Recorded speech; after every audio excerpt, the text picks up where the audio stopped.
Excuse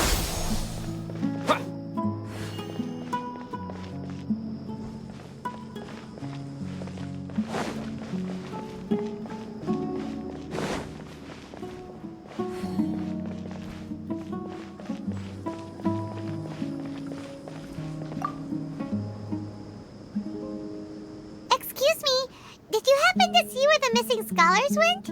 You mean the village keepers? Oh, let me think. When I was eating dinner the other day, I saw one of them by the side of the road, muttering away and eating mushrooms and tree roots. They shouldn't go around eating that kind of stuff. Okay. Did you notice anything else? Anything else? No, I think that's all I have to tell you. Sorry.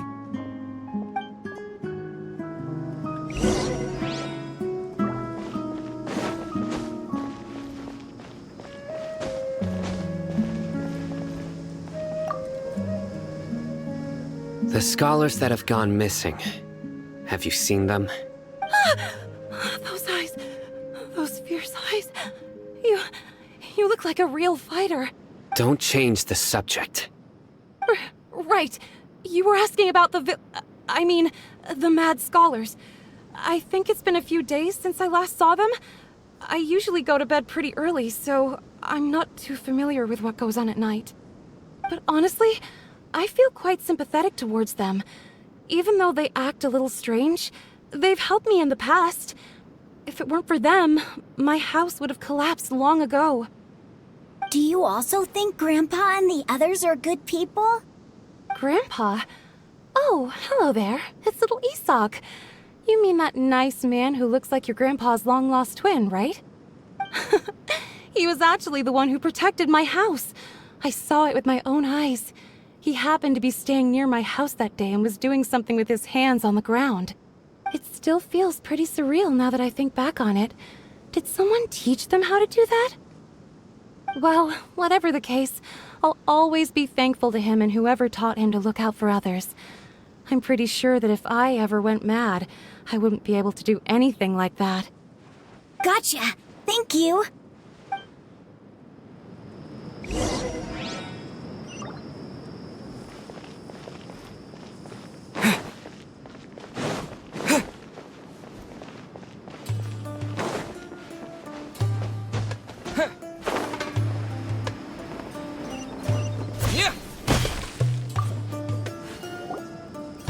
Sir, have you seen my grandpa recently?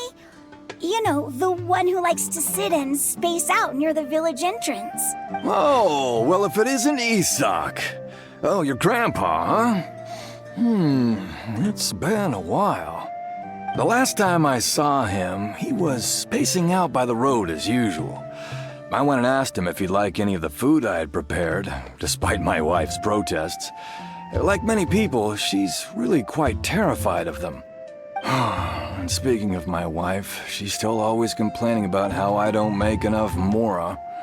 That might explain why she's always mad at me. Oh, thank you. Thank you for taking care of him. It was nothing. You're looking for him, right? Did he go for a walk and get lost? Yeah. Oh, that's no good.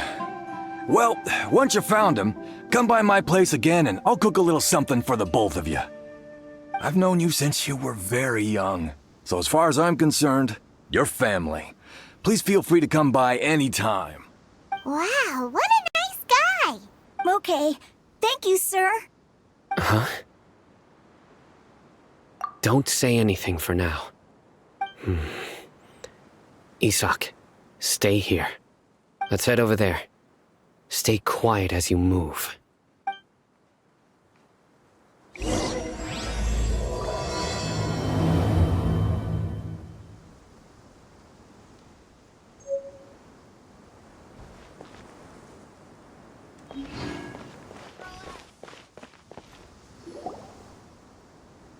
Listen, see if you can make out what they're saying. Have you heard? The mighty King Deshret, the sovereign of our faith, will soon return to this world. Yes, of course I have. King Deshret is the one and only true ruler of this land. I've never believed in any other gods. Still, you say he's coming back, but it sure doesn't feel like life's about to change around here anytime soon. What's your proof? Haven't you noticed? The village has been getting more deranged scholars than ever. Delavar was saying that many people also went insane just before the fall of King Deshret's civilization in ancient times. We don't quite know why, but it seems like there's some sort of connection between insanity and King Deshret. Isn't it a sign of King Deshret's power that all the mad scholars have disappeared? If you ask me, they must have been chosen as the final sacrifice for King Deshret's resurrection. Huh. Now that you say it, that does make some sense.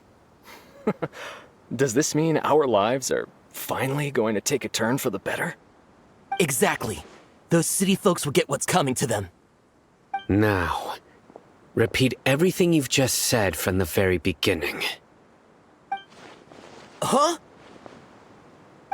Who are you? Where did you come from? My patience is running thin. You heard what I asked.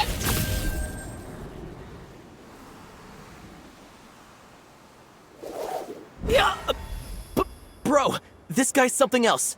Just look at his eyes. One wrong move, and he's gonna flay us alive. Let's not get on his bad side, okay? I am no match for this guy. Oh, okay, good sir. What is it you would like to know? Tell me about King Deshret's resurrection. Well, I only know a few things from hearsay. I went for a drink the other day and heard others talking about a rumor that the madmen will disappear and that King Deshret will return to this land. I'm not making this up, I swear! Hey, go on. Keep talking. It's true. It's all true, sir. We desert folk have had more than enough of those people at the academia. They keep sending us all their mad scholars and won't let us have a good life. Would you want to live like this if you were in our place? The radicals were even more thrilled than me when they heard the news. We're all praying for King Deshret's speedy return. Delavar also said that once King Deshret returns to our side, it's only a matter of time before we conquer the land on the other side of the wall. They're all willing to serve under King Deshret and fight for a share of the glory. Is that so? Seems like he still wants to know more. Keep talking. Got it! At first, I told myself it was just the drink talking, but then all the mad scholars vanished without a trace, just as the rumors said. Please, don't beat me up just for mentioning these rumors. If I'm guilty, then everyone else around here is also guilty. I'm just saying what the others said. The people here really like King Deshret, but dislike the Dendro Archon. Where is this radical person you talked about? I haven't run into him over the past few days, so he probably hasn't been around the village. What about you, man? Have you seen him at all? No, not at all. We wouldn't dare lie to you. He's really not here right now. Sounds like you're not too close with the radicals. No, of course not. All we know are their names. I have many ways to stop you from talking. And many others to stop you from sending warning messages. So you'd best just stay home and hope I don't hear of you trying to contact anybody. Don't do anything until I've gotten to the bottom of this. Try something foolish, and even Candace won't be able to protect you.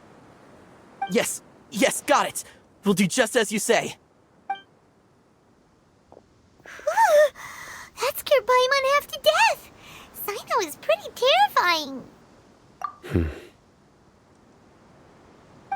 He didn't try to reassure us at all. It's like he's used to hearing that. Oh, Paimon bets lots of people have told him that before. I heard that. Sorry. It's part of being a Matra. The rumor we heard just now seems like a strong lead.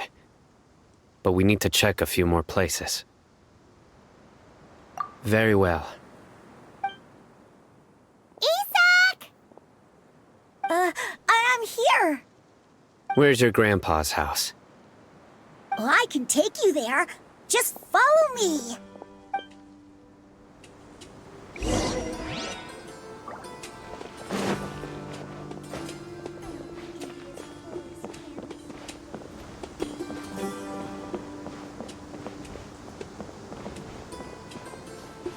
Grandpa? Oh, he likes to be alone. Sometimes he stares at the sky in a daze, and other times he just pokes at the ground with his fingers. Every now and then, he yells out at the top of his lungs, so a lot of people are really scared of him. But he's a good person, really. I know he is. I swear, he's just like my real grandpa.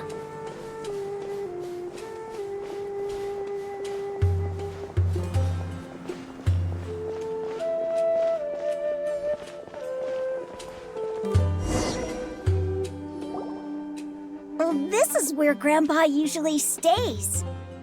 There sure isn't much here.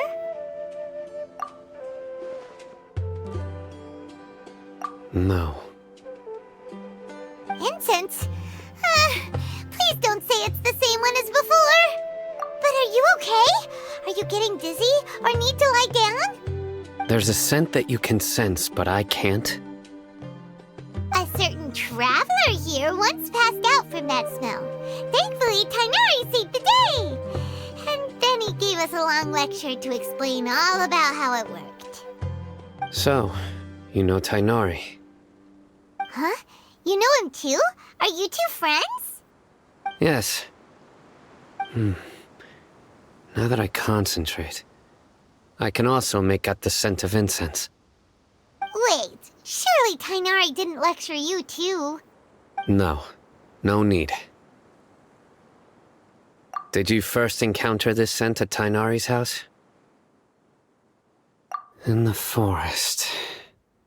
From a scholar.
What are you looking for, Sino?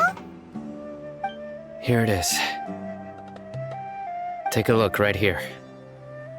Paimon doesn't see anything. Although the traces have been completely buried in the sand, there are footprints here, from the size and shape. They belong to an adult male. This pattern is a common one from this area. Local shoes. This was probably someone from the village. The scent is quite faint, but still extant. The footprints head in that direction. But who would come looking for Grandpa? He doesn't have any friends. We'd have to ask whoever lured him away with the incense. Huh? So you can lure someone away with just a scent? Hey! What's wrong with liking good food? Everyone's got something they love in life. Exactly. Most scholars are fond of incense, since the smell supposedly helps them clear their minds and discover new knowledge. Even deep within the clutches of madness, they still yearn for their knowledge-seeking days, and will follow the scent whenever it presents itself. No, Grandpa. So, someone's taking advantage of their weakness? Huh. Still, why would anyone want to abduct all the scholars? Are the rumors really true? Could the disappearance of all the mad scholars have something to do with the radicals? It's highly likely. Please, you have to save my Grandpa. Grandpa's never done anything wrong. Please help him. Sounds like we'd better help get him back. Don't you worry, Isak. We won't let whoever took him get away with it. Let's head to Aru village and inform Candace and the others about what we learned here. After that, we'll set off to find the scholars.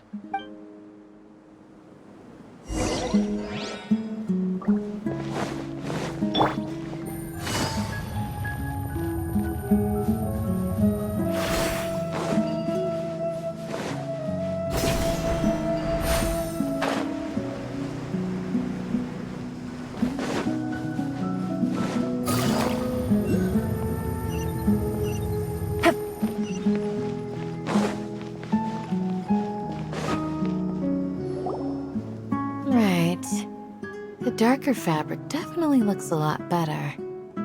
That'd be my choice, too. We're back, Candace! We've got a lot to tell you. Ah, welcome back.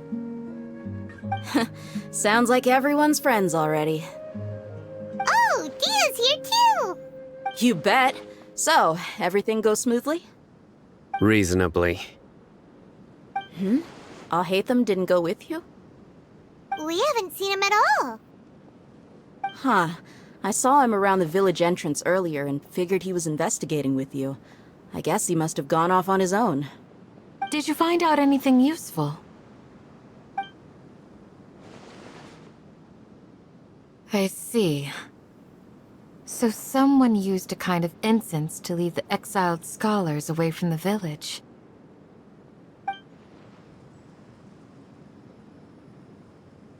The resurrection of King Deshret? First I've heard of it. Far as I know, the kind of incense you just mentioned is only popular beyond the wall. Scholars are fond of it, but as you can see, there aren't many scholars still studying around these parts. No seller would be able to make a profit here. Not to mention making incense is a labor-intensive process. You won't see anybody in the desert with the patience to make or sell something that requires that kind of effort. It seems someone from beyond the wall must have been supporting this. Makes sense. So what should we do then? Do we go back to the academia and search for leads there? If it was any other day, that would be your next logical step. But today, you've got me on your team, so you get an extra tip. Didn't you say that the villager got his news from the tavern? Well, I also like to drink at the tavern, so I know a thing or two about these radicals he mentioned. If Paimon remembers correctly, the leader of the radicals is some guy called Delavar. Ah, yeah. Delavar, the scar-riddled bandit, Engur, the wide-eyed butcher, and Jabari, the duck-tailed bearded crook. The whole lot of them are known around these parts. These guys have one thing in common, and that's being broke. The rougher life gets, the more they want to believe in King Deshret. Way they see it, King Deshret's resurrection is their only chance at overthrowing the academia. Throwing all of Sumeru into chaos is the only way to change the way of life here in the desert. Anyway, that's my guess why they've chosen to become radicals. Tia, you're amazing! You really know this place inside and out!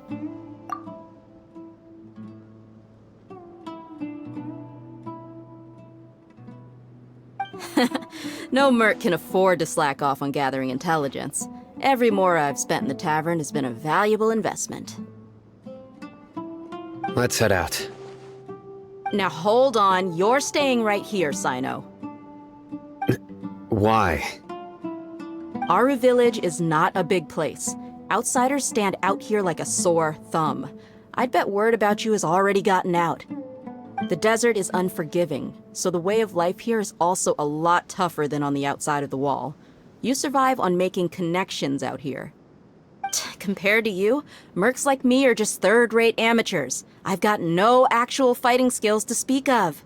But that also makes it a whole lot easier for me to gain the locals' trust.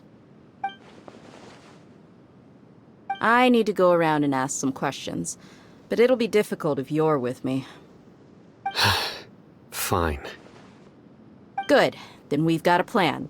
The Traveler and Paimon will go to Caravan Rebat with me, and we'll try our best to figure out where the mad scholars have been taken. Sino, you'll have to stay in the village and continue investigating on your own. Alright, sounds like a plan!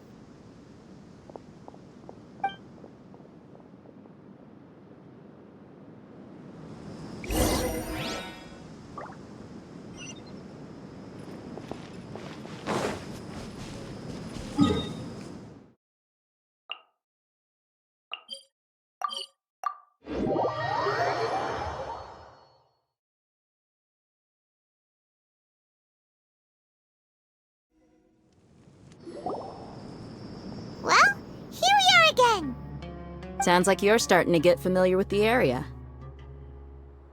Paimon's amazed every time we see the wall of Samiel. How can a wall this tall even exist? It's almost unreal. I know what you mean.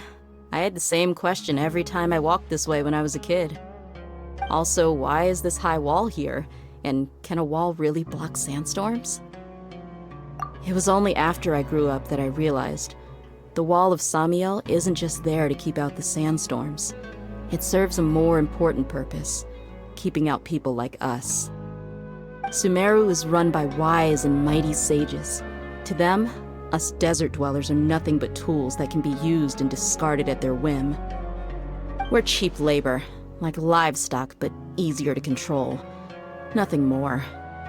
Even if a child from the desert got the chance to obtain an Akasha terminal, almost all their requests for knowledge would be denied. The academia believes we're underserving. Geniuses like Sataria are 1 in a million. The other children never get a single chance to try and rewrite their fate, even though the academia knows very well that we're humans, just as they are. That's terrible. I would tear down this wall with my own hands if I could. Hey, Dia. You're not thinking about doing anything scary, are you? No, not at all. This place just gets me thinking, that's all. Besides, we're here to procure information, aren't we?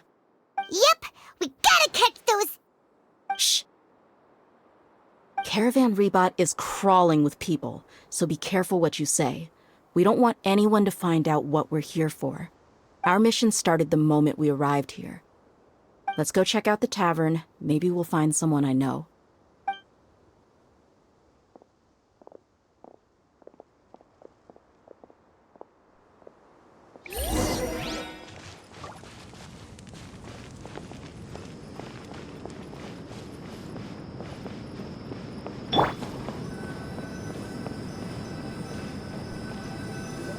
Just our luck. None of them are here today. You mean, you don't see anyone you know? Dia, is that you? What a coincidence. You here for a drink too? Zaki. Finally, a friendly face. Oh, and who do you have with you here? Guests from another land? Hello. I'm Zaki. Dia's, how would you put it? Drinking buddy? We've had drinks together a few times. You could say we go back a ways. Anyway, as far as my friends here, they aren't too shabby, are they? You rarely see any Outlanders so friendly and respectful nowadays. Absolutely. Much better than those people on the other side of the wall. So, Dia, are you looking for someone? Yeah. Have you seen Engur, Delavar, or Jabari recently? Of course I have. Matter of fact, we were all here drinking together just a few days ago. I've got a spice trading deal from another nation. I thought maybe Delavar and his friends might be interested. Know where I could find him? Ah, how thoughtful of you.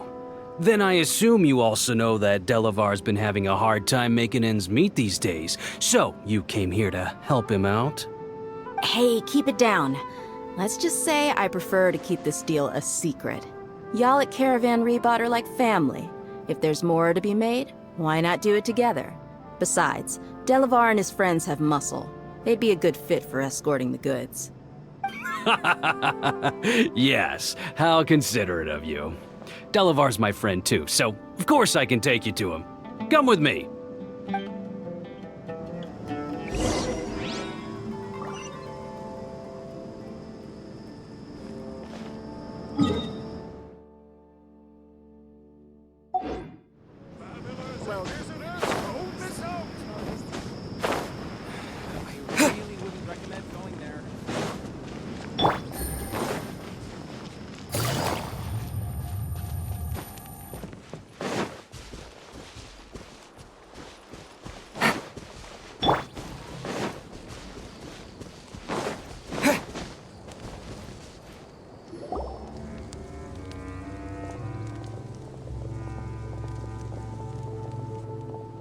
Are we there yet?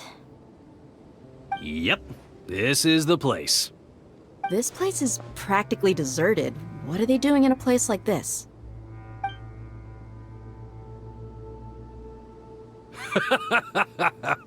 Why don't you take a guess?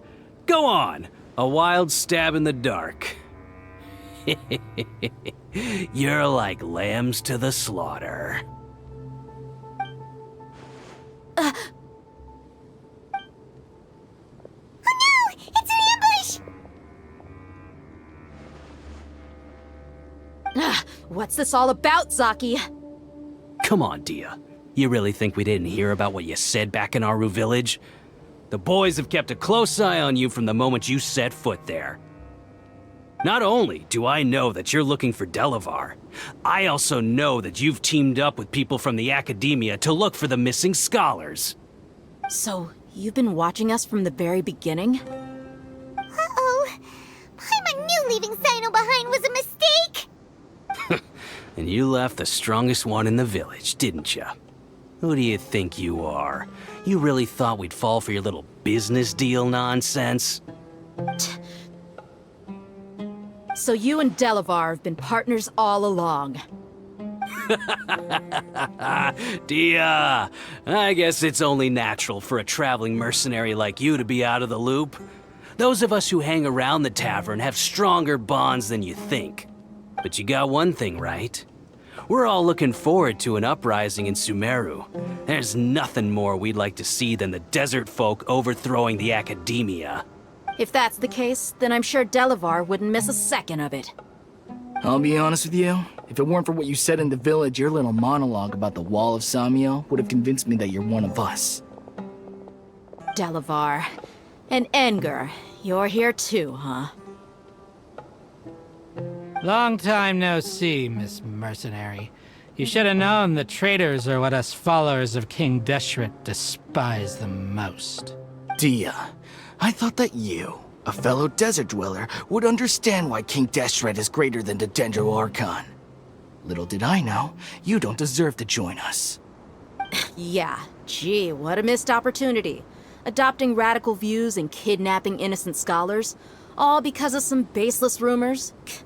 Anything else I'm missing out on? See? There you have it. Mercenaries are just a bunch of faithless scum with only one thing on their minds. Mora. Pathetic. You're all like a pack of street rats. You're not wrong. Mercenaries are driven by Mora, and my faith lies with whoever's paying me. As long as there's a profit to be made, anyone can become my friend. Enough talking! Get him! Just as I expected. Let's teach him a lesson, traveler. Following order. New punch. Solidify! Take that! Quietly now. Scatter! Spring forth! Things are about to get dicey.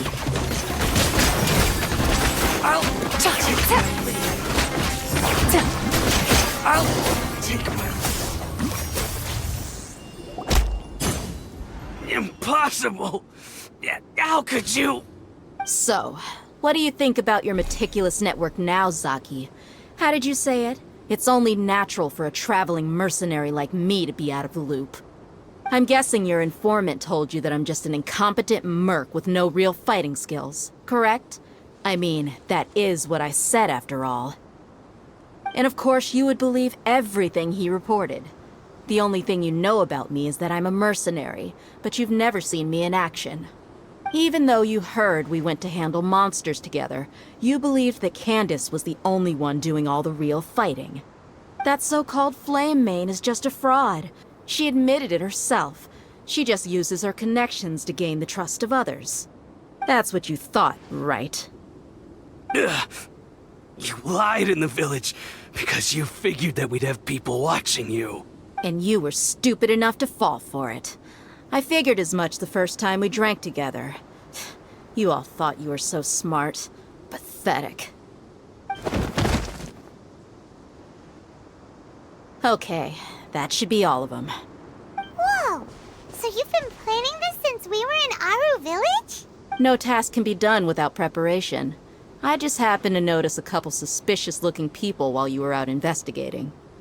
Oh, but instead of catching them right away, you let them report back. Those two who were snooping around were just a couple small fries. If we want to get the real catch, we have to be patient and give it some time. Oh, you mean the funny name she mentioned back in Uncle Ampu's house? The wide-eyed butcher, scar-riddled bandit, Paimon can't remember them all. That's just a bunch of drunk talk. Edgar and Delavar like to talk themselves up when they're drinking. Edgar, the wide-eyed butcher, and Delavar, the scar-riddled bandit, are the nicknames they came up with for themselves. Alcohol has a way of making people share what they really think. So Edgar and Delavar are always rambling in the tavern about how King Deshret is a superior deity. What about Zaki? He's just a numbskull who fell right into our trap. Zaki was probably the best hidden of them all. My initial plan was to find Delavar first, and then try to track him down. That's what you wanted to ask when we were at Uncle Anpu's house, right? Jabari is one of the villagers you talked to. You know, the one who wanted to treat Isak and his grandpa to some food. Wait, so he's a radical too? No, he isn't. I just needed to tack on a random villager name to make the eavesdropper think that I was making some wild guesses based on my impressions. Wow, what a genius idea! Well, that's an expert mercenary for ya. Ah, you're too kind. It was straight from the usual playbook, if I'm honest. So, that thing you were saying before, is it really true? About what? About how mercenaries only care about Mora, and that anyone's a friend as long as there's a profit. Does that bother you? What makes you so sure? Dia, do you dislike the Dendro Archon like the other desert folk? You two are pretty sharp. No, I don't have anything against the Dendro Archon. I've heard a lot of nice things about the Lesser Lord from Dunyarzad. I can understand her devotion and gratitude. Dunyarzad's just an ordinary person. There's no way a god would be so involved in the lives of everyday people, unless they were truly compassionate. I've begun to realize that the sages are behind everything that's happened recently. The radicals' blind belief in King Deshret, making the Dendro Archon out to be an enemy. It's all the academia's trickery. But I see through it all. And unlike them, I can never be hostile towards anyone who's never done anything wrong. Dia. Anyway, looks like we're done with business here. Traveler, lend me a hand. Let's tie him up and bring him to the village.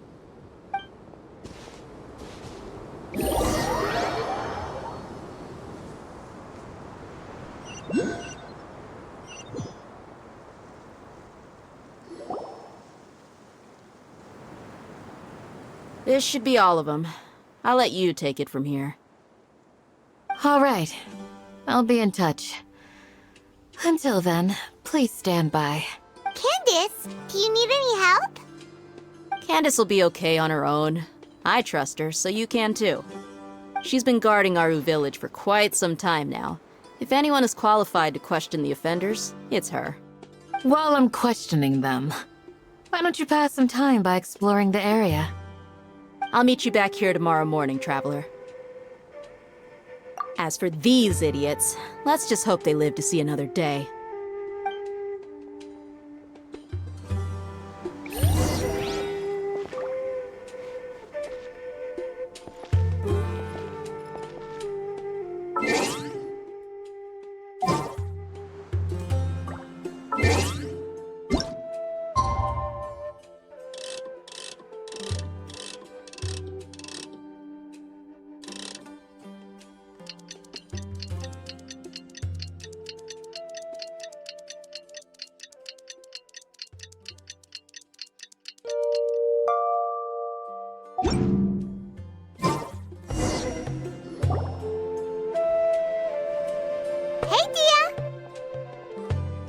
Right on time. We'll know any moment now. Paimon's been wondering. You seem to know Candace pretty well. Have you been friends for a long time? We've known each other for some time now. She's a pretty interesting person. Even though she's an extremely strong warrior, she never misuses her powers against others. Oh, Paimon knows what you mean. Like a lot of martial artists say, never take the fight outside the ring. Yep, I guess you can put it that way. It takes strong convictions to be as dedicated as she is, and shoulder that kind of responsibility. Us mercs, on the other hand, we pretty much live from one day to the next. Well, Paimon thinks you're great too. Really? Thanks for that. Oh, Sino's here, and he's pretty early too. Yes, I was here yesterday to help out a little. To help out? By doing what? Sharing some interrogation techniques.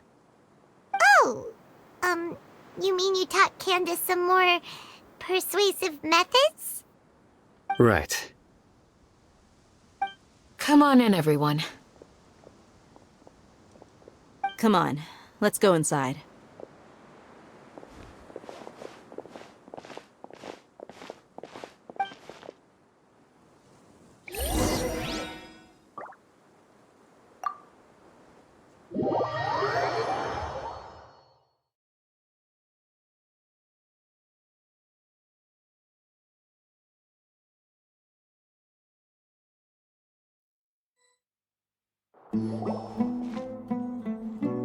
Candace, where?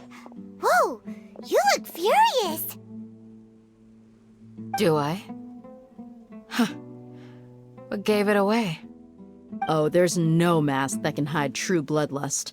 Cover up your eyes, and it'll still show itself at the corners of your mouth. Perhaps I need to work on my composure.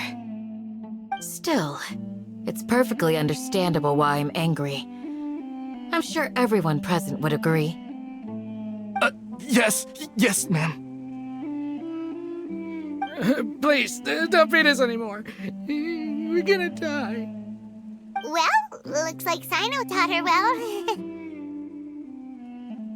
You fear death yourselves, yet you do not hesitate to place the lives of others at risk. The absurdity is mind-boggling. The ones you call mad scholars are known to us as the Village Keepers.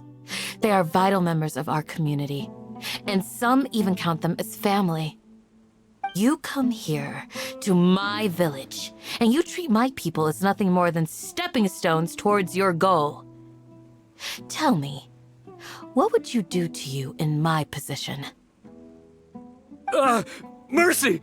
Please have mercy! You've made your bed. We may all be desert dwellers, but there is one thing that I understand better than you. The resurrection of King Deshret will only result in war. And war serves no one. The people of Aru Village care little about which god is in power. Life may be tough and tiring, but we wish to preserve our way of life. A war would only cause us to lose all that we have. And that is not a responsibility that you can afford to shoulder. We understand. We're sorry. I'll tell you everything I know. Please, just let us go. I'm listening. You might not believe this, but it wasn't us who came up with this idea. Someone was spreading rumors in the tavern. That's how we ended up hearing about King Deshret's resurrection. Some mystery man told us that mad scholars will make the perfect sacrifice to usher in King Deshret's resurrection. They give their lives, and we can get anything we wish for. They're called Village Keepers. Slip up again, and you'll regret it. Yes, sorry. It was all that mystery man's doing. He told us to spread the word about King Deshret's resurrection, and talked us into helping him. In return, he said he'll help facilitate the resurrection process. I'm not sure. That's one. Huh? One what? Strike. You get a total of 3. Then, you die by my hand. Wait, I'm telling the truth. We don't know anything. It was all him. 2. He got us to lure them out of their houses in the night with some kind of incense. We take them to a junction outside the village. Then the mystery guy takes them from there. You gotta believe me, please. I'm telling the truth, I swear. Just ask them if you don't believe me. That was indeed the truth. Traveler, go on.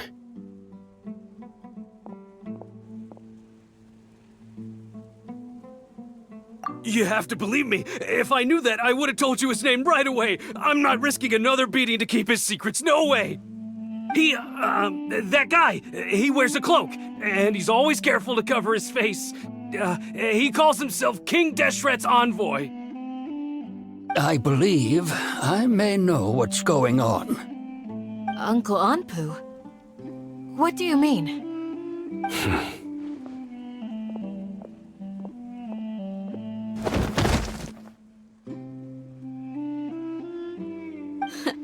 Smooth.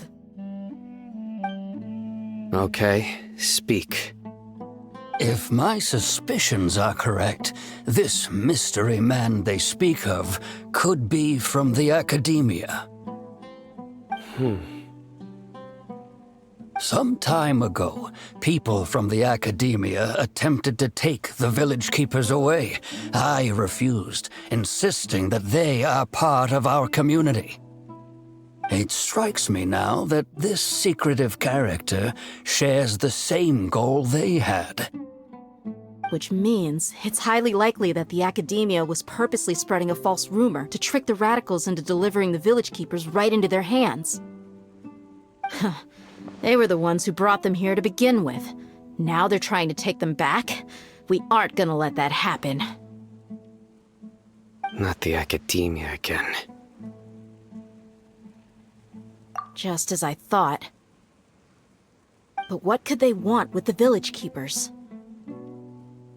People are nothing but tools in the eyes of the Academia.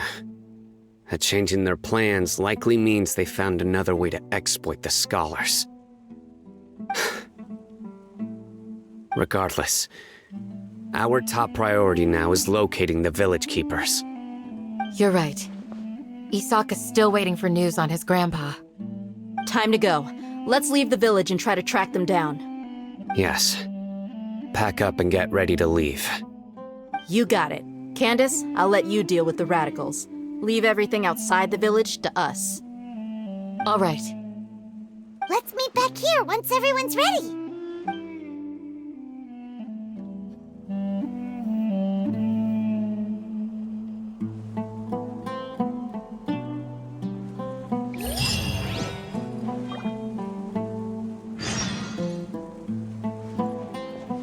What scheme is the Academia brewing now?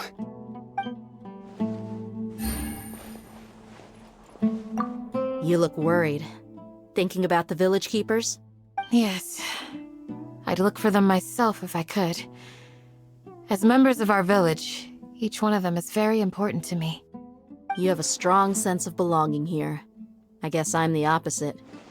Mercs are stray dogs, wherever they go. Dia, don't say that. You can be a part of this community too. Thanks. I'll let you know when I feel like joining.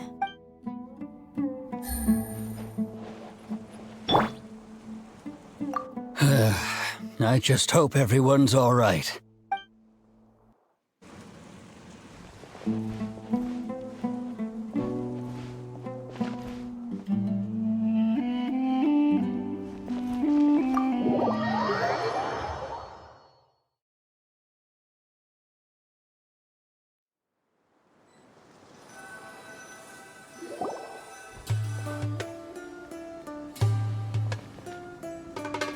Let's get some food in us and then we'll... Whoa! Where did you come from? Well, as you can see, I am merely sitting here and reviewing what we have deduced thus far. You were gone for ages! And now you're suddenly sitting here musing to yourself? Where have you been anyway? Hey, what's with the silence? You never think things through before asking questions. I'm giving you some time to make up for that. Paimon's so mad! Paimon's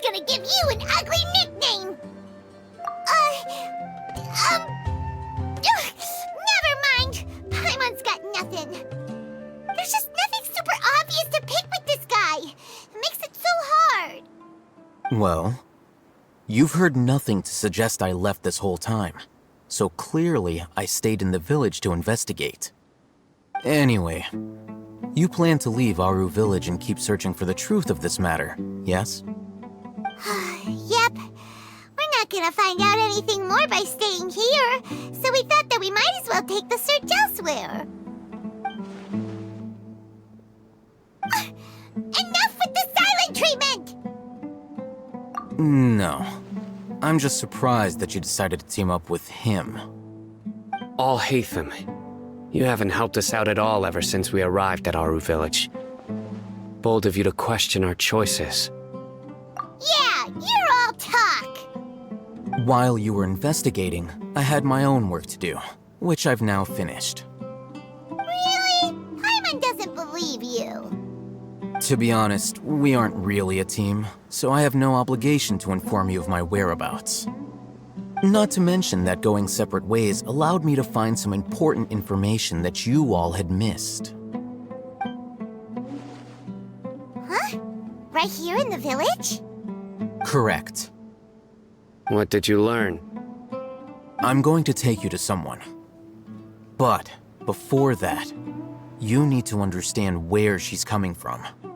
What does that mean? How do you think the residents of Aru Village feel about what we're doing? In other words, do you truly believe every single word the villagers tell us? You mean some of them lied to us? Hiding the truth does not necessarily equate to lying. Again, these people have their reasons. Remember what Gandis said? Most people in Aru Village don't necessarily care which deity is in charge of Sumeru. That's because whether King Deshret or the Dendro Archon has power is of little significance to them. By contrast, the perils of their daily lives are ever-present concerns. They won't simply share everything they know with you without good reason. That's why you believed there was no further information to be found in this village. Glad you're following along. Among those you have talked to, there's someone who was consciously keeping you out of the loop. In fact, she's been observing your every move since you arrived. The reason being, to someone who only wants to live their life in peace, any external factors introduce unpredictability into the equation. Those eyes. Those fierce eyes. You look like a real fighter. Don't change the subject. It's quite obvious that she's intimidated by Sino's authority and strength. Right. You were asking about the mad scholars. She corrected herself mid-sentence because she's aware that there are King Deshret fanatics in the village. If she sounds too friendly towards the village keepers, she could easily make herself the radicals' next target. I think it's been a few days since I last saw them. I usually go to bed pretty early, so I'm not too familiar with what goes on at night. Remember? She made a point of denying her involvement in anything that occurs at night. But honestly, I feel quite sympathetic towards them. Even though they act a little strange, they've helped me in the past. If it weren't for them, my house would have collapsed long ago. After speaking to the village chief, it became clear that the village keepers had protected Aru Village at night. In other words, the young miss was very much awake during that time. Then why would she lie? By getting involved with an outsider, she risks drawing unwanted attention to herself. As for why she might be so wary about all this, maybe you should ask her. I'll pass on this one. You said that she is afraid of me.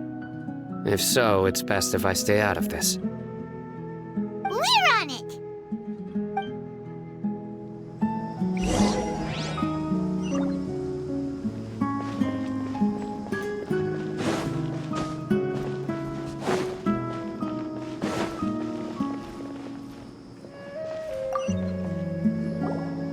Miss Shawnee, as we discussed earlier, I've brought someone with me. Mr. Alhaitham, I'm aware of where you stand, but How can I make sure that your friends think the same as you? Huh? What do you mean? We need to clarify our stance or something? Go ahead and talk to her. You'll get the answers you want. Go on. Earn her trust. Is it really that simple? May I call you Traveler? Hi, Traveler. I want to ask you something. Do you think the resurrection of King Deshret can truly change Sumeru for the better? Why's that? That's very similar to what Miss Candace says. I know you two are friends. That's why I'm willing to talk to you, even though I do have some reservations. Before, I wouldn't even have the courage to ask something like this. Traveler, do you believe our lives will get better?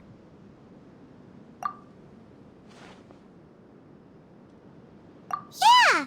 We came here from another nation, so it isn't wrong of you to be weary. And we aren't really residents of any one nation. But even so, we've met lots of people from different places, and we've always fought for what we believed in. We have friends in Sumeru, and we want to help them. That's why we decided to stay here for a while.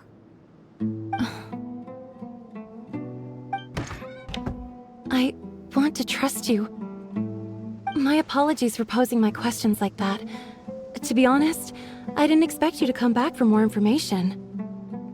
Al-Haytham told us you have your reasons.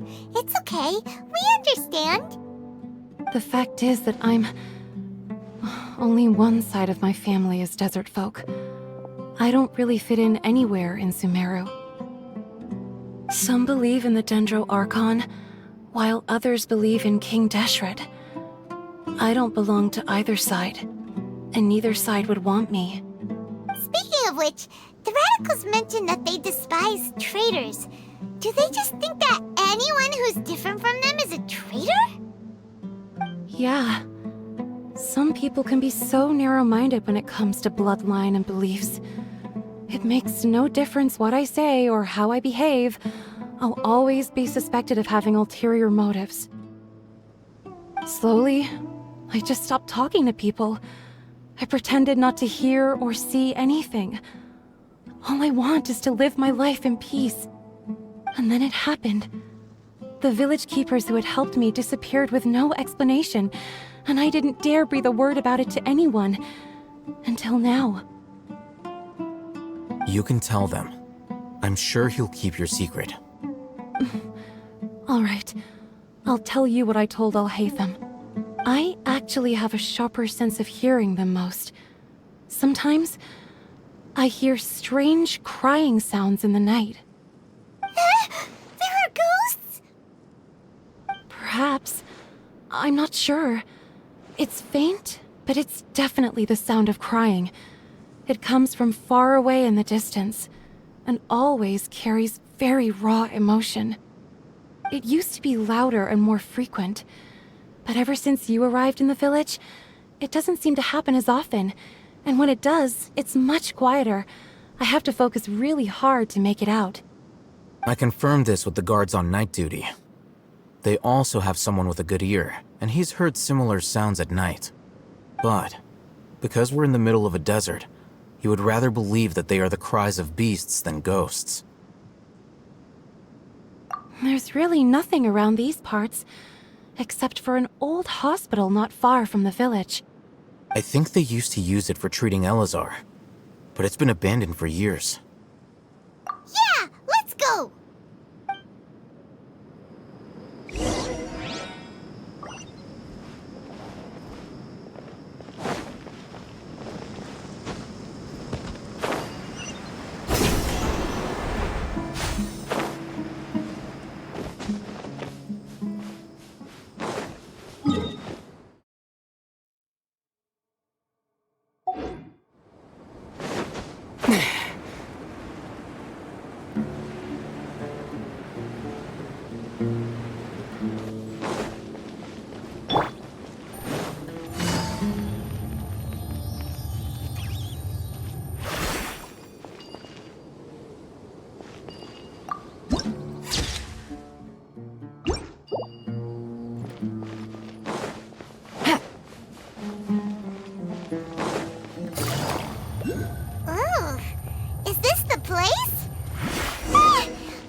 quietly now.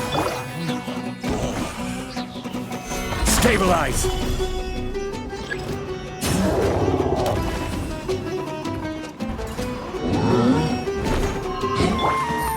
Busted. Propagate! By royal decree! Game's up. Fun's over. Really?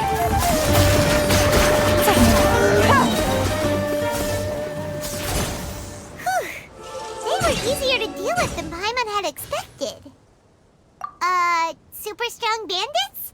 Or monsters taller than buildings dropping out of the sky? Or, something like that. He looks super serious. We gotta stay on our A game too. This is the one.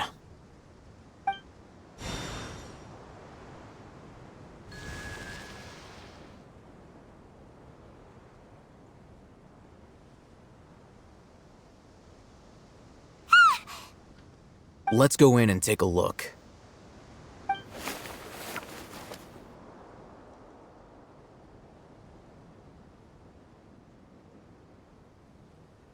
Hey, Hatham, we haven't found squat. Are you sure we aren't wasting our time here? Patience. Shawnee says she only hears the crying at night. We have time to burn.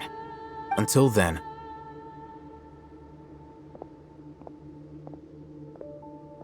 I'm taking a break. And just like that, he sits down. Wait, he even brought a book to read? What are you reading? Let Paimon see! Okay, sure. Huh?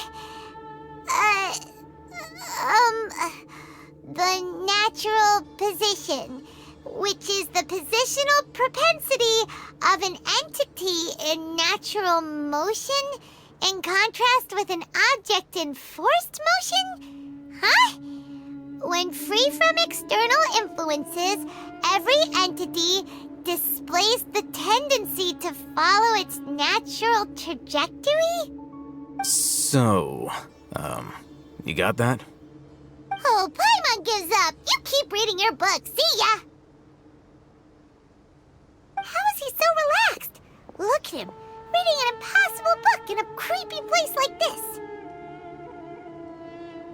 Hey! Paimon's your Tibet travel guide. Paimon knows plenty of useful stuff already. And anyway, is that Paimon's fault that the books people read in Sumeru are so complicated?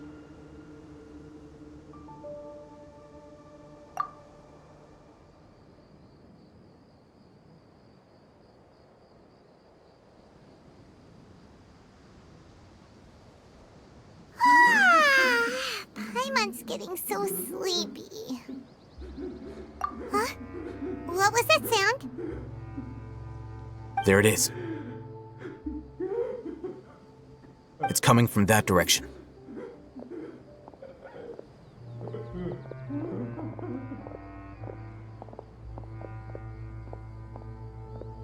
Is the sound coming from here? Huh. Paimon's not seeing anything. It's from below. But there's no way we can get down there. Something is off about the interior here.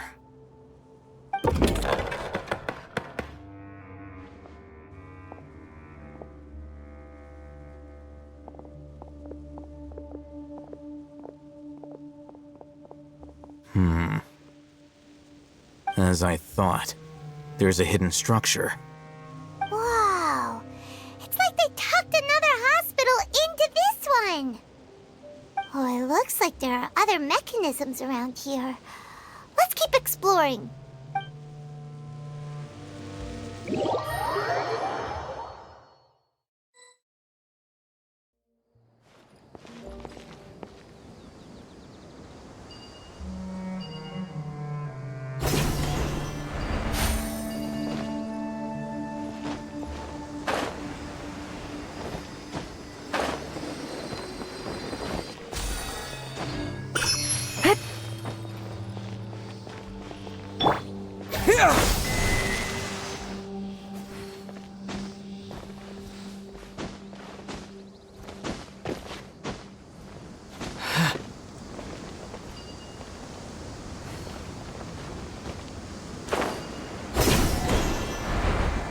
Like lamb to the slaughter.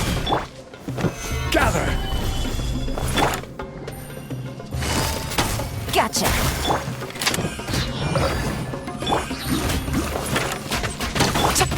Propagate! I'll be Oz, reveal thyself!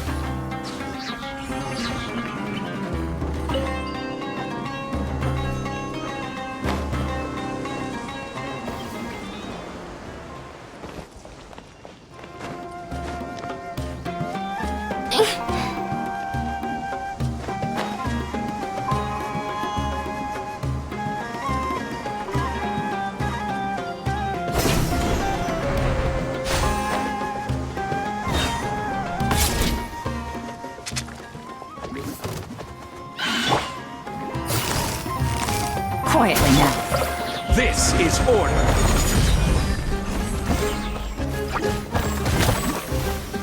Stabilize. Midnight Phantasmagoria. Gotcha.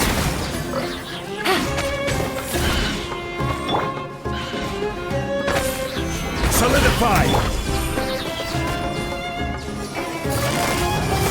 Quietly now. Propagate!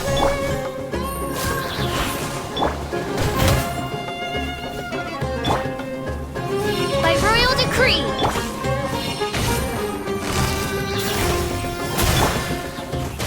Order guide you. Stabilize.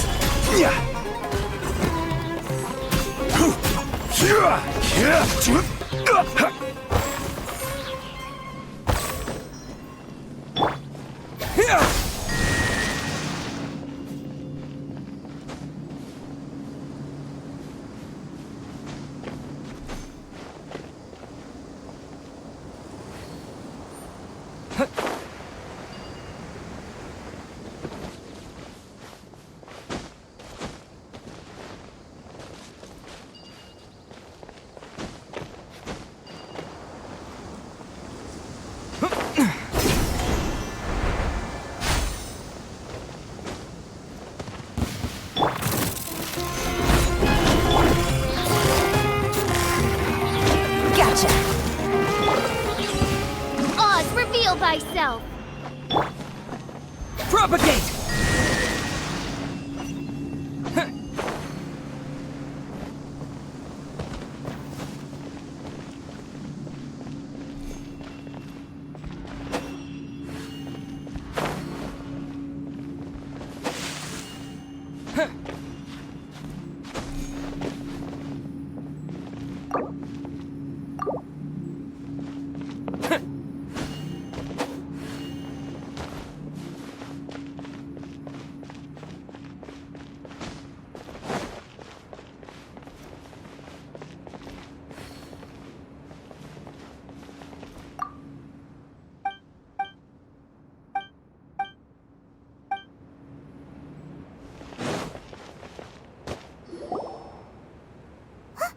Look! There's someone over there! Good idea. Let's approach him slowly without alarming him.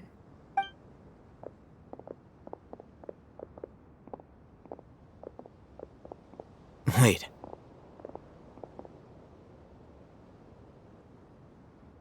You're...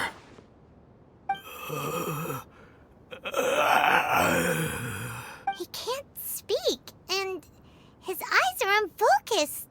But he looks too young to be anyone's grandfather. Also, why is he the only one here? Didn't expect to see him here. You know him? He's Razak, a senior of mine at the Academia. He's a scholar too? Is he the kind that holes up in a forest and mumbles stuff about training? No. And that's the problem. Razak was never involved in any of those things. He never trained in the forest, let alone reach Satyavada life. Leaving that question aside for the moment, him being here alone means that we might be too late. Looks like they've already taken everyone away. For whatever reason, they left Razak here. Perhaps they simply didn't have time to come back for him. There are drag marks on the ground. They're clearer by the doorway. Someone was forcefully drawing a cart that was loaded with something heavy. Loaded with people? That is one possibility. It looks like they were in a hurry, as if they were afraid of being caught. In their haste, they failed to notice Razak hiding in a corner.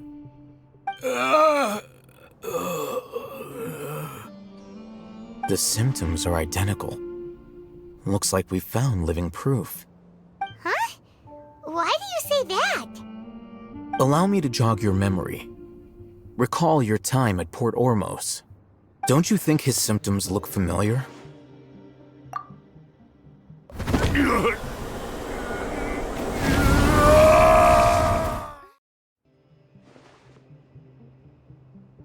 Oh, now that you mention it, they're acting the same way. Correct. The Academia is behind all of this. It isn't difficult to deduce their rationale.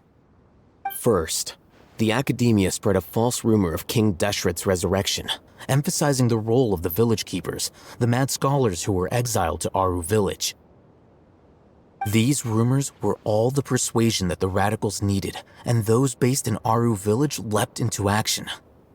Unbeknownst to them, of course, through rounding up the scholars, they were actually helping the Academia. As well as being able to exploit the radicals for their own ends, this scheme has one further advantage to the Academia. All the risks and responsibilities are offloaded onto King Deshret's followers. Life for the desert dwellers has been brutal ever since King Deshret's death all those years ago. Beneath the surface, feelings of desperation are widespread. Many would give everything they have for the prospect of something better. Anyone looking to exploit that for their own ends simply needs to make a few empty promises. Even if complications arise, people will see that those involved are all followers of King Deshret and look for no further explanation than differences of belief. A deep-seated mistrust of the desert and everyone in it by the rest of Sumeru will make sure of that. The notion of an Academia plot wouldn't even cross their minds. It may seem like a simple strategy, but it is able to work wonders under Sumeru's current circumstances. Oh, that makes a lot of sense. It's in line with the village chief's theory, too. But there's still one very important question. Wasn't it the Academia that brought the scholars to Aru village in the first place? Why does it want them back now? Throughout this process, one thing has changed: the scholars' identity. First, they were scholars. Then, they became lunatics. After that, they were exiles. And finally, they become missing persons. An exile is still patently a living, breathing human being. But when someone becomes a missing person, that is brought into question. If you can't find someone, you have no way of knowing what exactly happened to them. That makes missing people an ideal resource. Resource? For what exactly? One possibility is that the information in their brains could be extracted into knowledge capsules. Extracted? You mean canned knowledge comes from people's brains? With the technology of the Sumeru Academia, it's entirely possible. Perhaps the process caused them great suffering, which is why they cry out in the dead of night when no one is watching them. So, the human brain... Nope, nah, Paimon doesn't want to think about this. I'm the Academia scribe, after all. I'm familiar with their projects. Anyway, judging by Razak's state, the contents of a divine knowledge capsule were extracted from his mind, but something went wrong in the process. Or perhaps his curiosity got the better of him, and he used such a capsule for himself. Paimon's a little confused. Can they just use anyone's brain?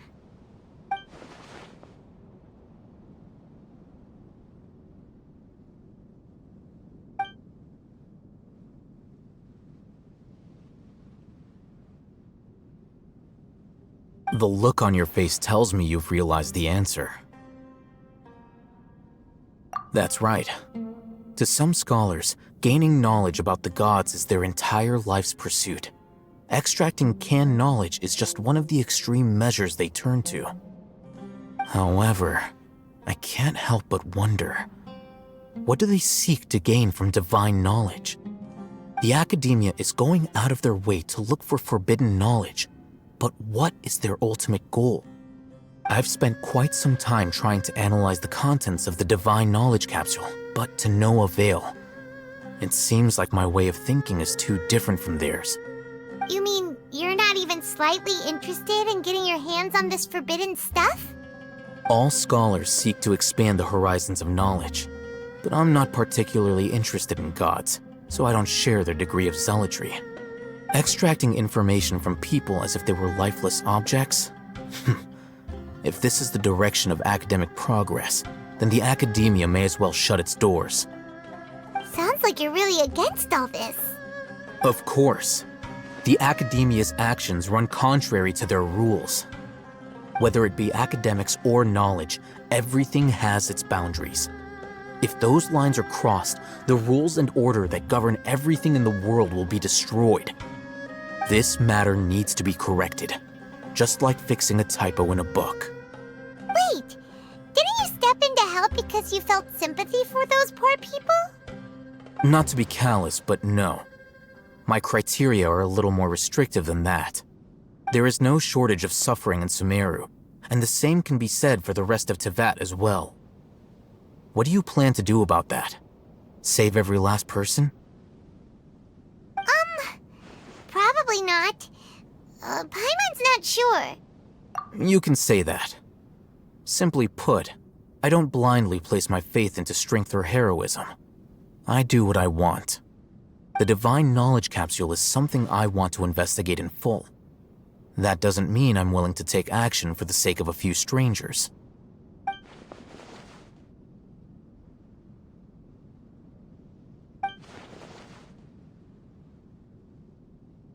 Paimon's been wanting to say this for a while. There are a lot of bad guys in the academia, but you're not one of them. You're their weirdo. You're probably right. Though I must say, I quite enjoy this feeling of being the odd one out. Uniqueness is also an asset, is it not? Wow, that's a great way to think about it. Paimon's really impressed. If only Miss Shani had a similar mindset, her life would definitely be a lot easier. I'm just a more likable person than her in general. There's nothing more to it than that.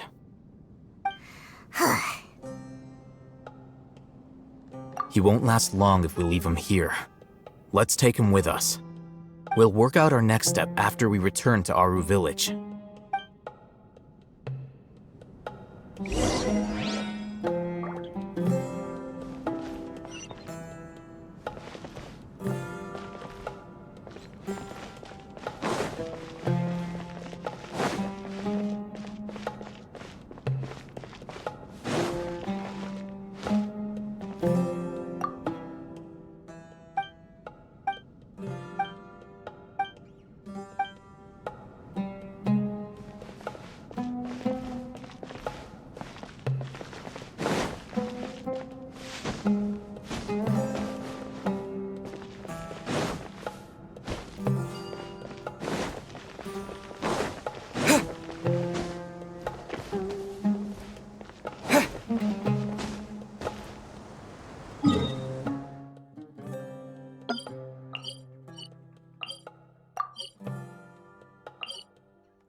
We're back! You must be tired. You should rest and take some water. What's the situation? Who's this? Unfortunately, somebody who's too young to take on the role of Isak's grandfather.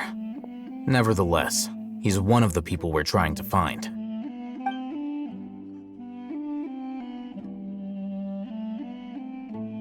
So, at one point in time, the abandoned Elazar Hospital served as the Academia's site for extracting divine cant knowledge.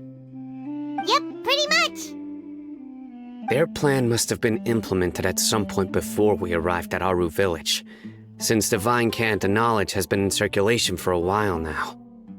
Yet, they fled once we were headed to the village, almost as if they knew we were on their trail.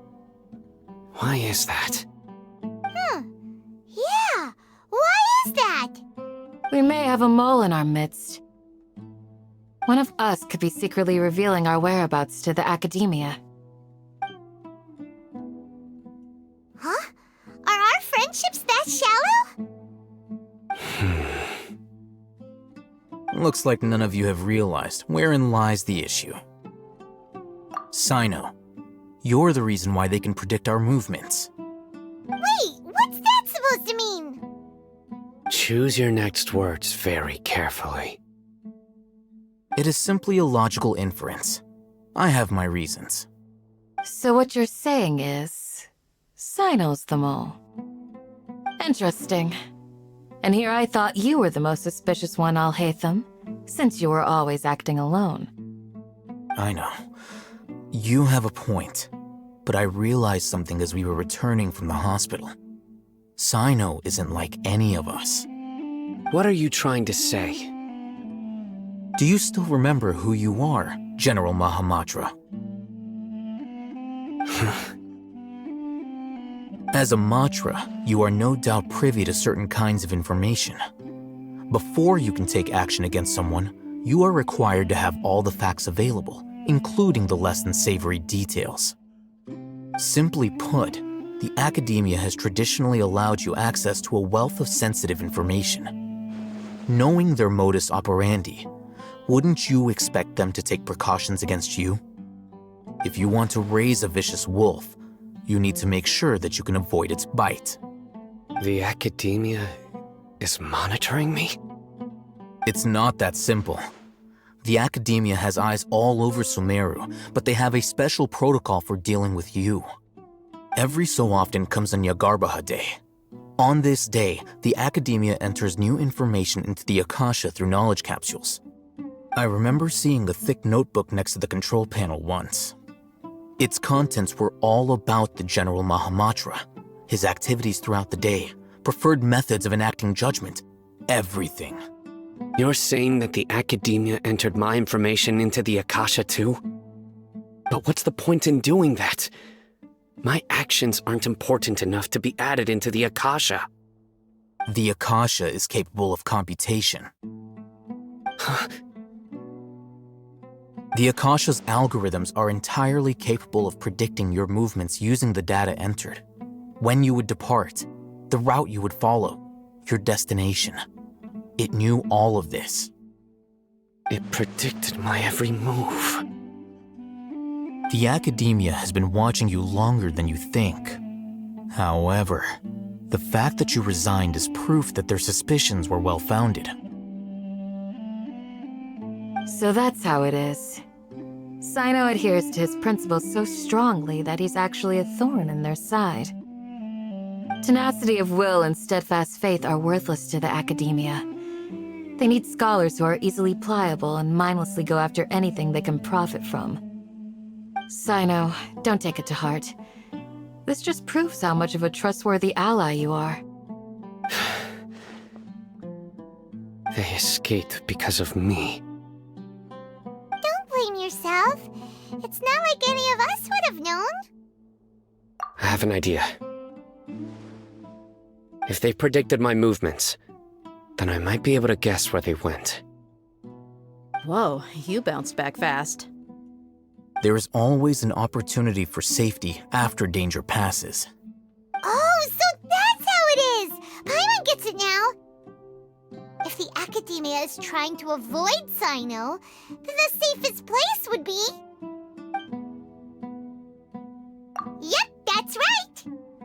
They'll want to proceed in the direction opposite of where I'm going.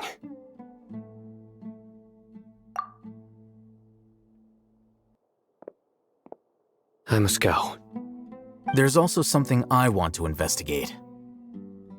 Let's go, guys! After him! Please, wait! I want to go too!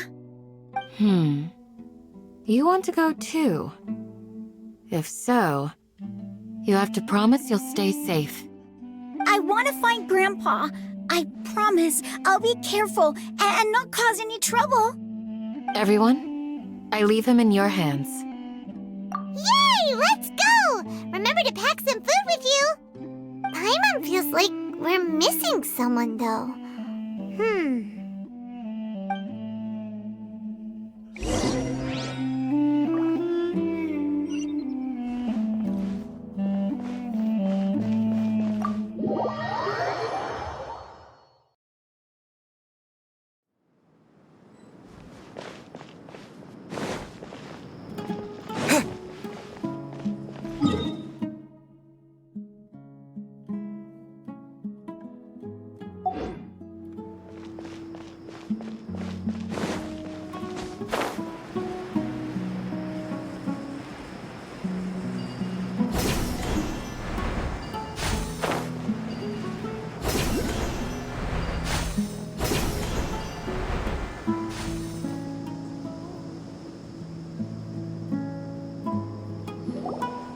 So, where do we go from here?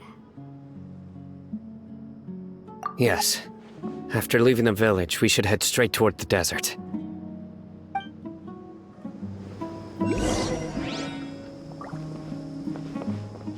I know the desert like the back of my hand. Is that because you play here a lot? Yep. One time, Grandpa almost got lost in the desert, but I was the one who brought him back.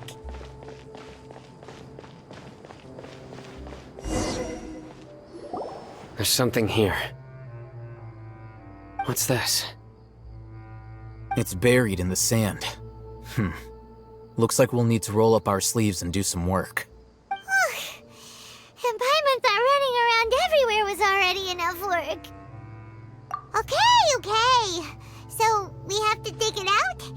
Whatever's down there, looks like it's buried really deep. These are likely fragments of an Academia-developed device, something akin to a headset. Looks like there were more than one village keeper. They must have been escorted this way because there are device fragments scattered around here. Let's split up and search the area. Chances are that we'll find other things nearby.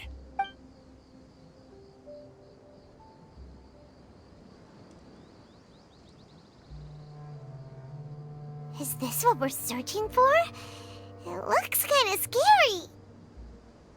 This is definitely a device used to extract divine knowledge. How did it end up buried in the sand? That can't have been part of the plan. They must have been attacked along the way. Wait, what? Grandpa, I hope you're okay. Don't worry, your grandpa's gonna be fine. Razak didn't display any signs of starvation or dehydration, which means that they left fairly recently. We should be able to catch up. One more thing. Given that the device had been entirely covered by sand, I believe the attack must have happened prior to the sandstorm. Let's keep going. They can't have gone far.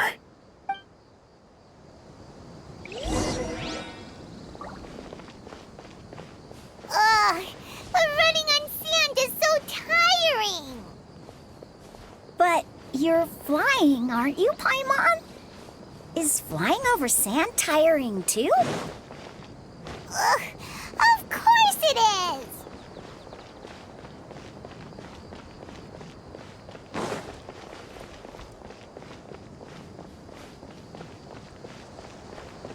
Voices, over there. It sounds like an argument. Whoa, you have really good ears. Don't get any closer. They'll notice us. Dia's talking with the Eremites? Very interesting. Let's listen in. If you had informed me sooner, there'd be plenty of room for us to... You're one of us. We would never lie. Scholars. You don't know as much as I do. Need me to... I knew it. That's our Dia. Dia? Why would you... Dia! Hey, what are you doing? Huh? Didn't you say you'd help me find Grandpa? Why are you on their side? Well, look who's here. Ain't that something? This complicates things. You've betrayed Aru village? So, this is the great General Mahamatra. Dear, you'd be better off as my assistant than hanging around with this motley crew. Seen for yourself, I have the means and methods, and my ideals are far more admirable than theirs. I'm not the type that's easily swayed, Raman. You of all people should know that. Wait, what's going on, Dia? Whose side are you on here? Shut it, Paimon. It doesn't matter. Whichever side you pick, nothing can deter us from the grand mission of resurrecting King Deshret. Once our Lord of Old returns to this land, we will have a new beginning. Face the facts, Raman. It's not gonna happen. You should understand that more than anyone. Have all your years as a merc taught you nothing about placing hopes in a ruler? I'm a desert dweller and a proud follower of King Deshret. Whether I live by the edge of the sword or in peaceful comfort, my soul will always carry this conviction. It's not too late yet. The village mad scholars aren't gonna bring King Deshret back to life. You don't understand, my dear lady. Pursuing our faith is our purpose in life. Even if the chance of success is 1 in a million, we must be willing to give everything we have. Even if it'll expose you to the academia? Even if they end up disbanding the Eremites? Your Eremites, which you've worked so hard for all these years? Yes. We've waited a long time for this day to come. The sun and the moon no longer shine here. All you see now is cracks in this desiccated land. But fate has finally dealt me a hand to play against the Academia. With these scholars in our custody, we'll stomp the Academia's forces and fight our way beyond the wall of Samiel. Ridiculous. Think about it. The Academia controls the entirety of Sumeru. Your powers are negligible in comparison. If you still don't believe me, then try asking these 2 men. They're also against the Academia, but neither of them are as arrogant as you are. They look more like pawns of the Academia to me. Why would I listen to anything the people of Greater Lord Rukkhadevada have to say? Filthy traitors. Your god abandoned all honor and betrayed King Deshret. We desert dwellers will never trust the likes of you. It's impossible to communicate with someone so hostile. Perhaps we should.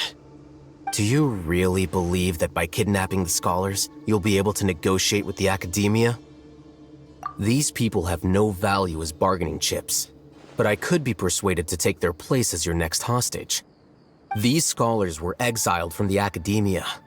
I, on the other hand, am their current scribe, and will be a much greater asset to you. Wait, you can't be serious.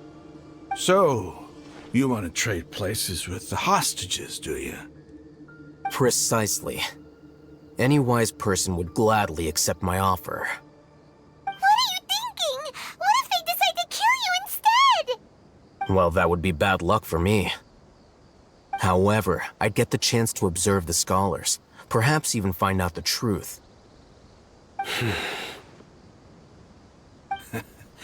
Think you can talk me over with that confident look of yours?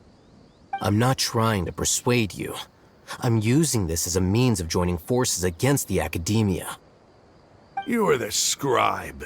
What do you have against the Academia? Not all desert dwellers believe in King Deshret. And the same applies to the Academia.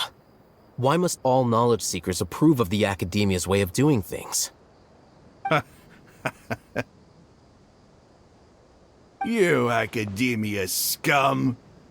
Every last one of you is nothing but a hypocrite, just like everyone else on the other side of that wall. I've made myself clear enough. I won't listen to another word from the Dendro Archon's people. Not so fast. I'll hate them. Do you stand by everything you just said? I never make empty promises. You know you're making a dangerous decision, right? I do. Good. Raman, hear me out. These people are my friends. Maybe you can't take the followers of the Dendro Archon at their word, but what about me? Do you trust me? We've known each other for years. Of course I do. In that case, I'm willing to vouch for their honesty with my right arm. Come on, Raman, don't be a coward. If you're serious about taking on the Academia, you need to steel yourself. You can't be afraid. An arm from the Flame Mane. You've piqued my interest. But what if you refuse to oblige? What should I do then? No one's a fool here, Dia. We're mercs. And mercs don't tend to live long unless they have their wits about them. You're not wrong, but this is different. I promised my friends that we'd bring back the Village Keepers together. Let's do it right here, then. Give me your right arm as proof of your resolve. Don't listen to him! He's not even trying to negotiate! He just wants to make things more difficult! That's fine. Are you crazy? We came here to save lives. One arm for that many people is still a pretty good deal, if you ask me. Raman, I'm holding up my end of the deal here. You'd better not let me down. Sure. Go ahead and cut off her right arm.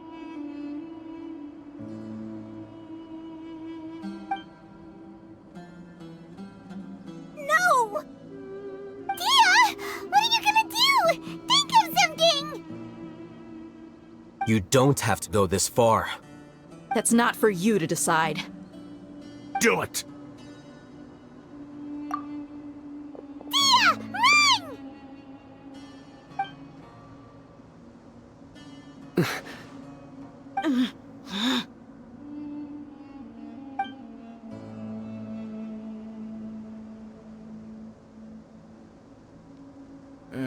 Stop! What's wrong? Can't do it? Flame Mane, you and I are both desert folk. Cutting off your arm is no different than cutting off my own fingers. Where's the sense in cutting my own kin to pieces? You've shown me that you're serious. Go on now, take your friends and leave. Meet me in the desert at noon tomorrow.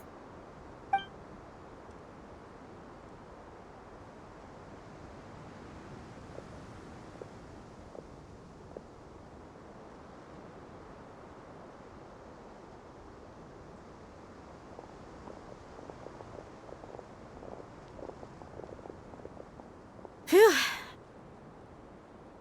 I was really counting on him not going through with it. Dia!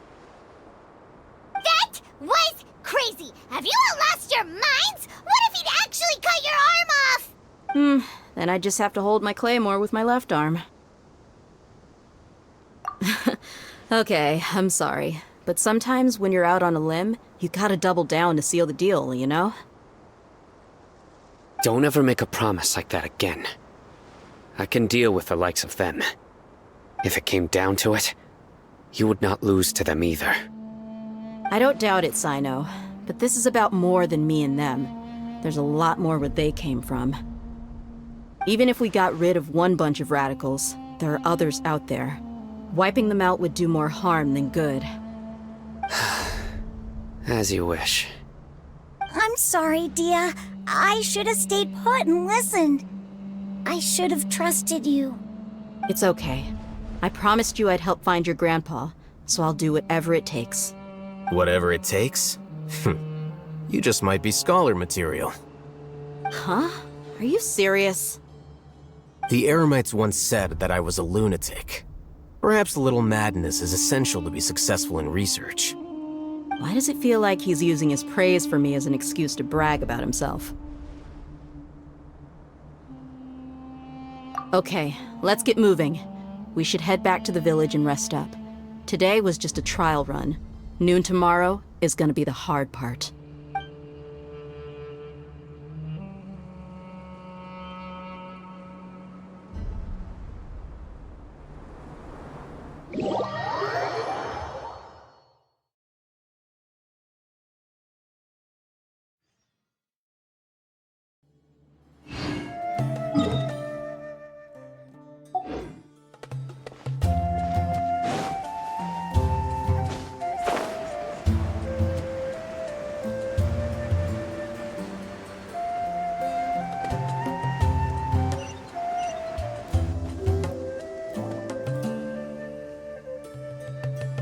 You're all here so early. Looks like we have everyone here. Isak, are you sure you want to come with us? I'll watch from a safe distance. Dia, I want to be there to bring Grandpa home. Okay, let's go then. Dia, wait. What's the matter? I heard that you were quite reckless yesterday. No more of that today, understood? Or I'll be very upset with you. Fine.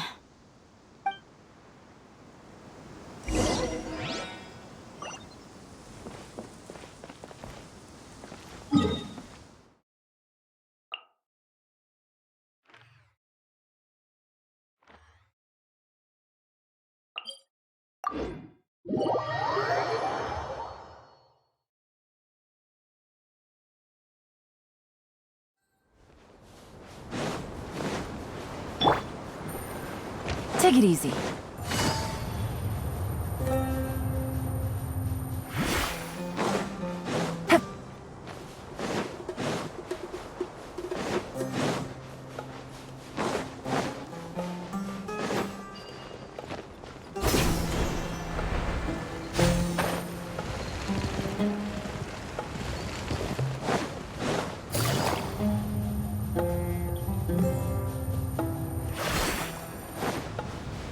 Take it easy.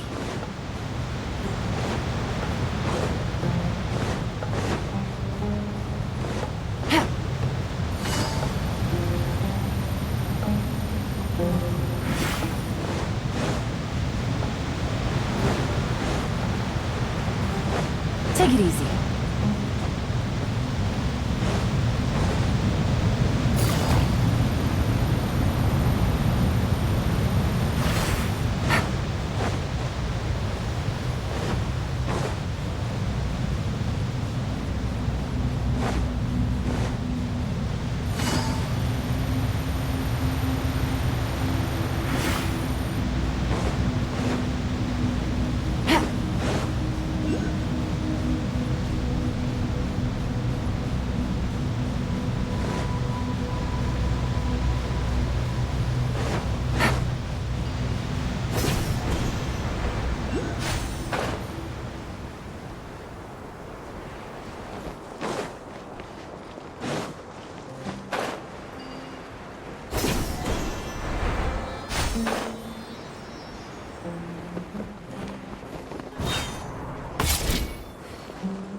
Huh.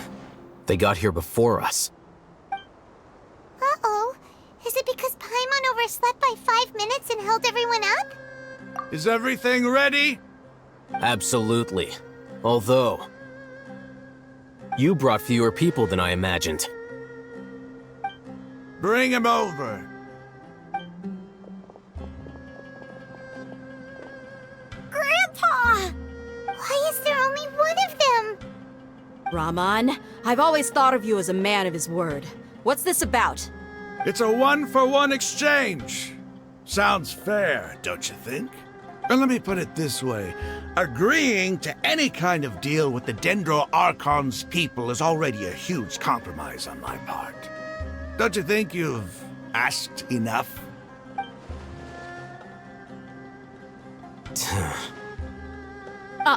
You stay right there!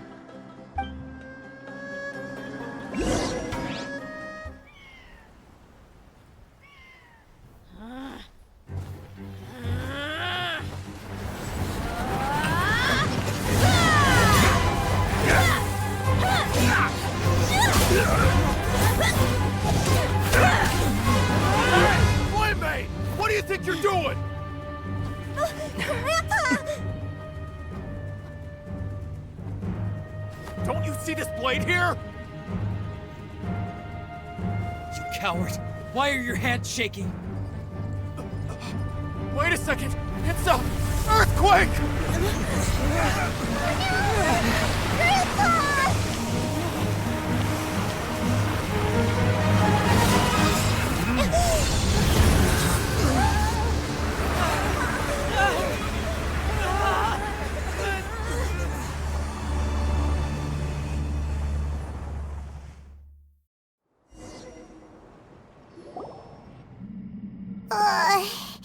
Paimon's dizzy.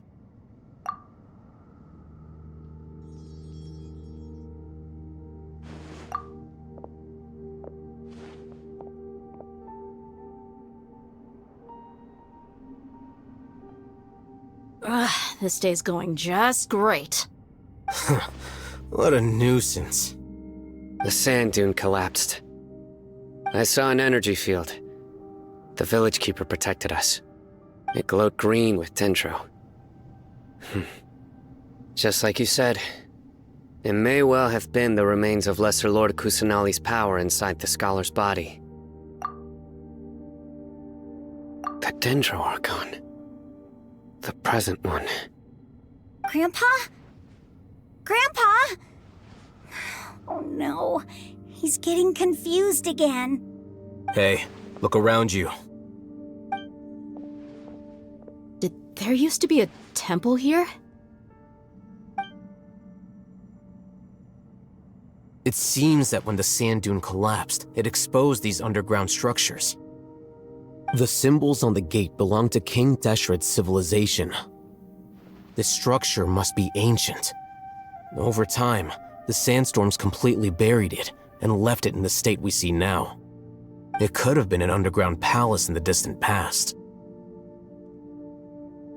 Oh, a miracle. Praise King Deshret! What's he doing here? And his men too? They must have fallen down here with us. Pretty lucky if you ask me. Most of them seem in really bad shape. Except for him. He got off lightly. Mind your head. No, this isn't the time for conflict. Our exalted lord has shown us the way to his sacred palace. He's not actually gonna go in there, is he? As it happens, I want to take a look inside too. What are you doing? Don't you think it's curious? 1 minute, Lesser Lord Kusanali's power protects us from harm, and the next, remnants of King Deshret's civilization appear. 2 major deities are vying to showcase their power to us. It would be a shame not to witness them both. Paimon thought you weren't interested in gods. Indeed. In my view, gods are just a higher form of living being, or creature, you could say. New discoveries are always worth investigating. Whether they have anything to do with gods is neither here nor there. Raman, what are you gonna do about your men? I'll just let them lay here. King Deshret will take care of his people. Right now, I'm going inside.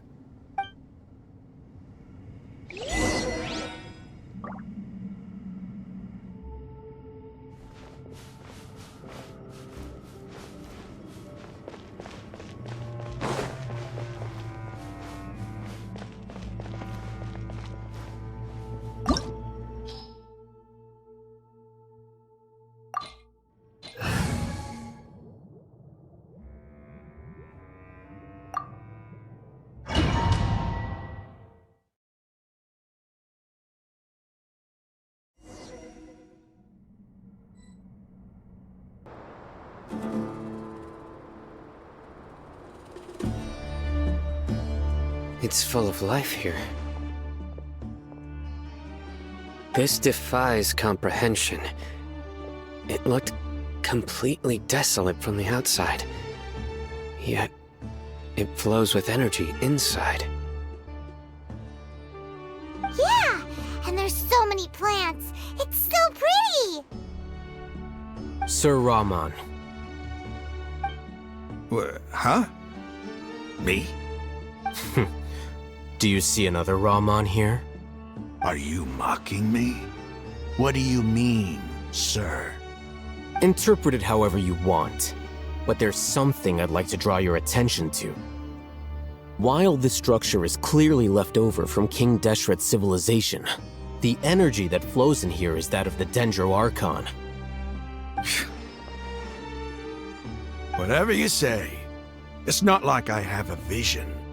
There's nothing to be angry about. Think of this as an academic journey.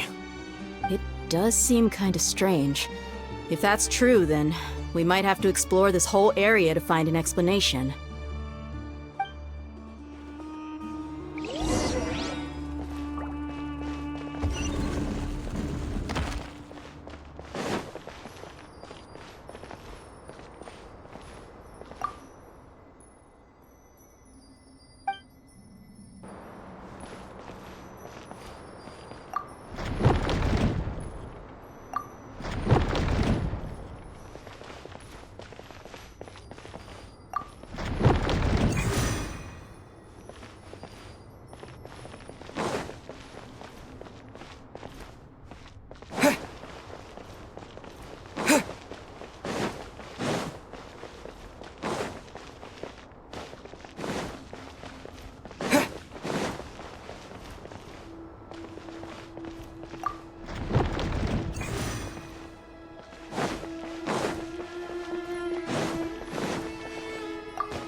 By royal decree. Solidify!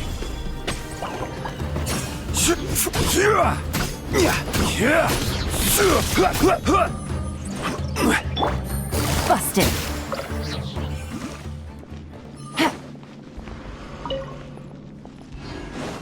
Take it easy.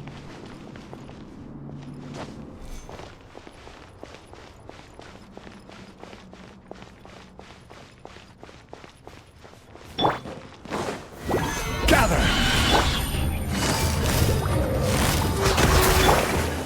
Propagate! Germinate! Things are about to get dicey. Oz, reveal thyself!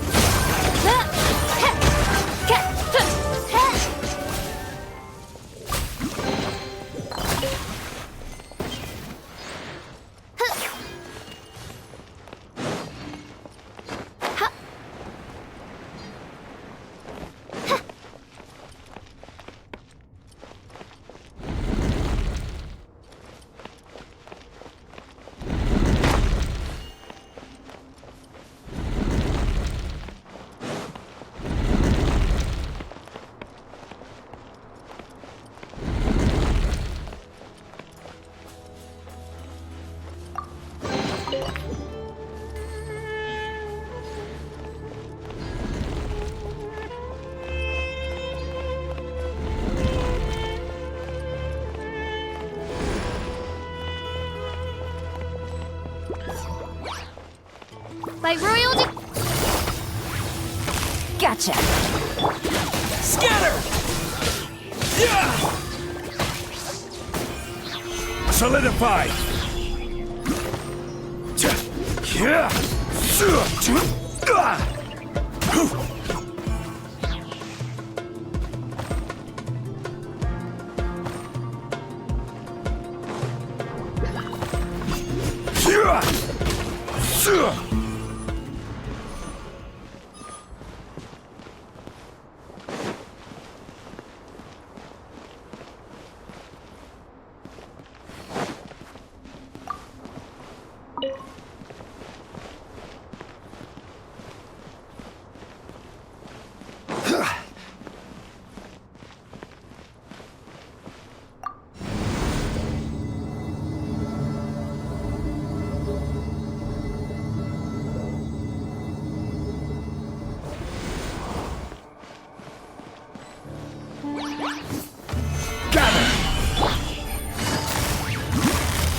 Quietly now. Propagate! odds revealed.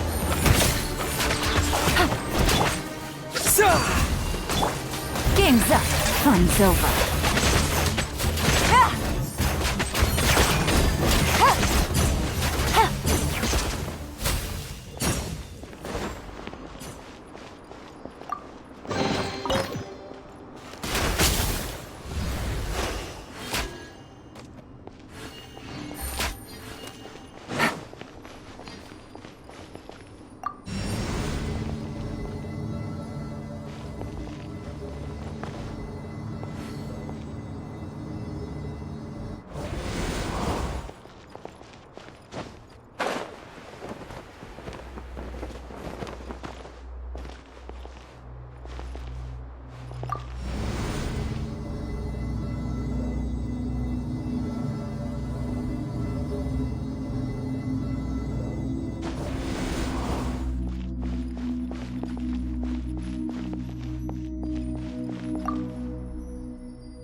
Stabilize! Busted. By royal decree. I will have order!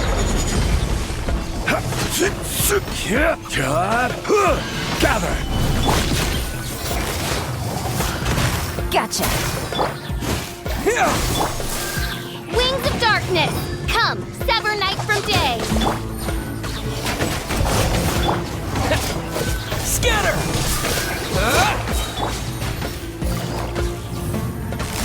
Busted.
That's a sight to see.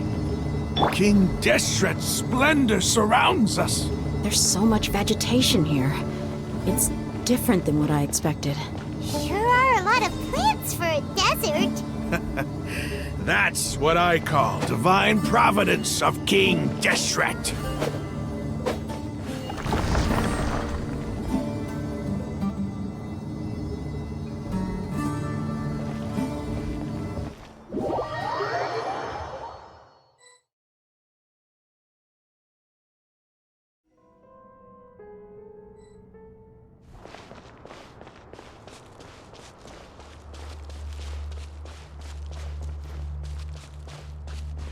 It's getting brighter! Oh, it looks so beautiful!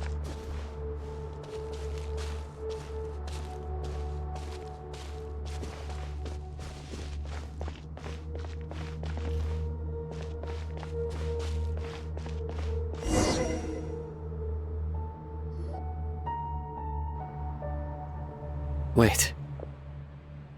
What's that?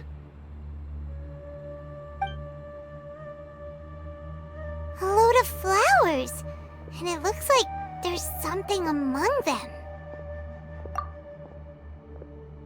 These are King Deshret runes. They left something behind. Yes. It's an elegy written in an ancient script. What does it say? Here lies our faithful priest Kasala. His wisdom is a miracle among the people, deserving of high praise and admiration. You can read ancient King Deshret script? Of course. Every student needs to master at least 20 languages before they graduate. He's not serious, right? There's still something off about this place. The elemental energy here is too concentrated. The scent of life. Is it trying to tell us something? Is this it? Analyzing.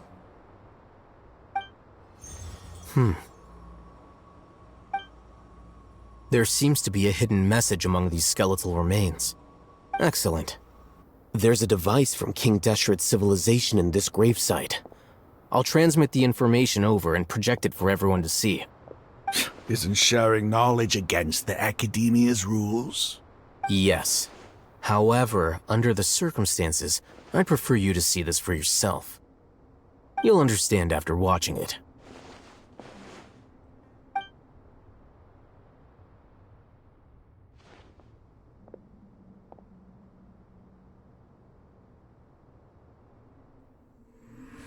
Civilization is born of knowledge, but so too can knowledge be its demise.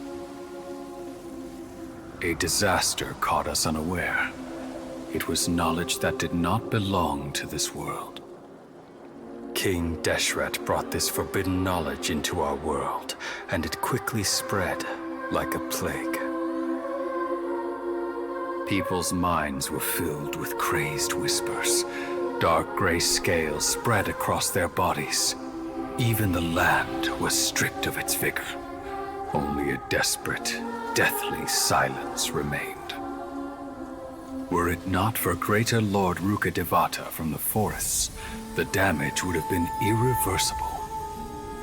She summoned the priests to build temples and infused into them the divine power of life. The disaster was miraculously tempered, and the embers of our civilization were preserved in Aru village. Alas, the miracle could not last. As long as forbidden knowledge continued to exist, it would forever blight this world. In the end, the proud king of the desert, my eternal lord, chose to sacrifice himself. I have spent my whole life since guarding one of these many temples. But now, my duty is coming to an end.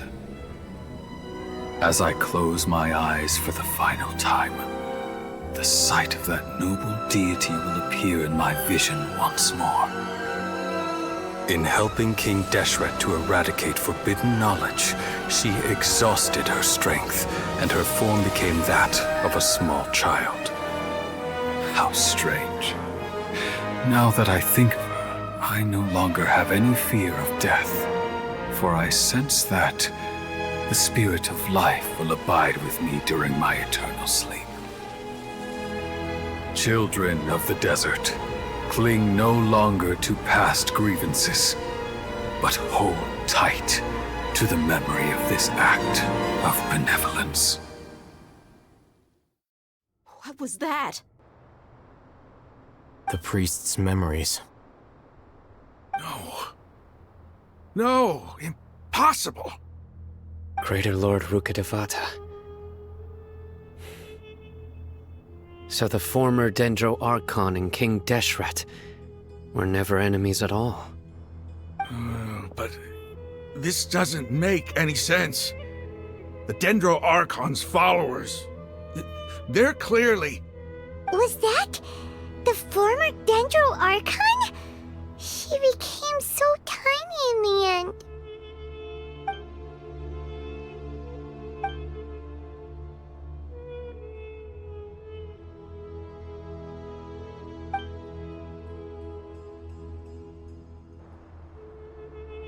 You might be distrustful of the Akasha, but there's no reason for you to doubt King Deshret's technology.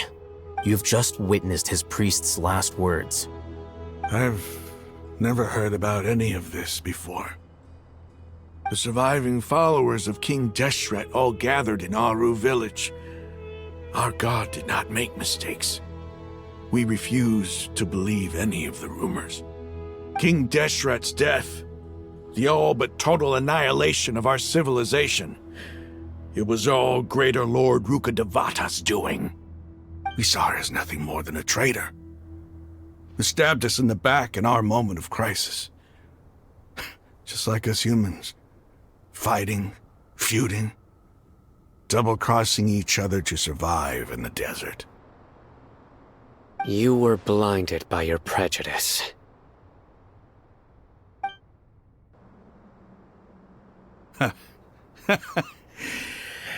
If I hadn't seen this for myself, if I hadn't witnessed his last words with my own eyes, ears, and heart, how could I ever begin to accept this? The truth is so far from what I've always known. Am I really supposed to believe that after all these years, all this time seeking revenge, suddenly now my enemy is my savior? Raman, that's enough. Give it a rest. You're starting to make a fool of yourself. Dia, tell me. My Eremites and I, what are we even fighting for?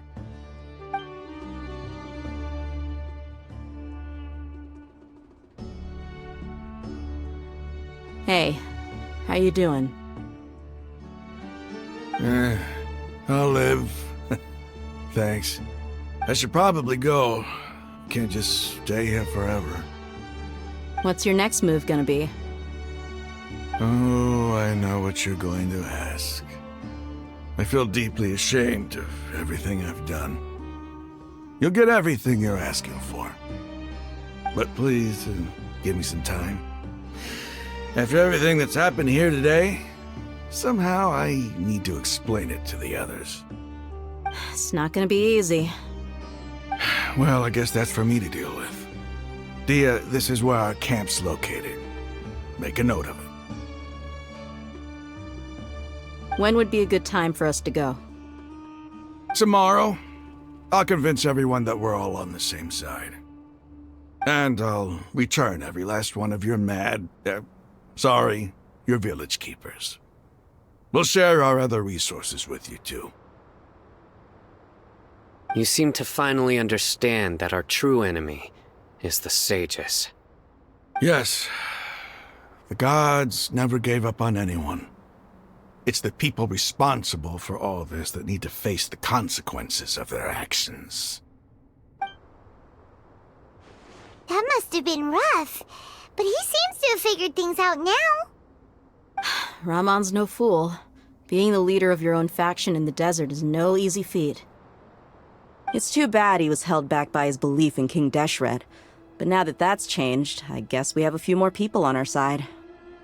The outcome, at least, is favorable. We should get going too. Let's head back, have a proper meal, and a nice, long sleep. We'll need all our energy tomorrow.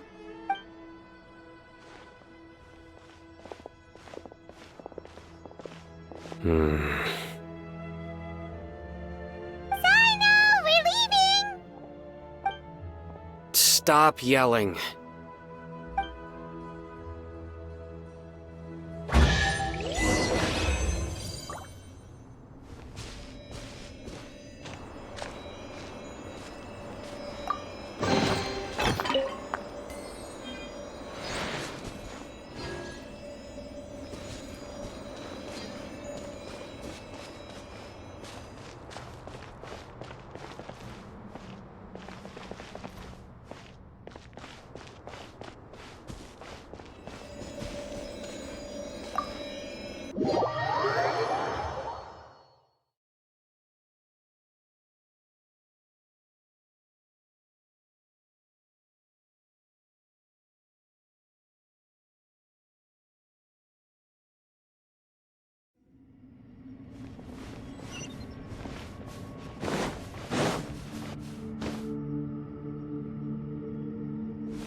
Raman, we're here.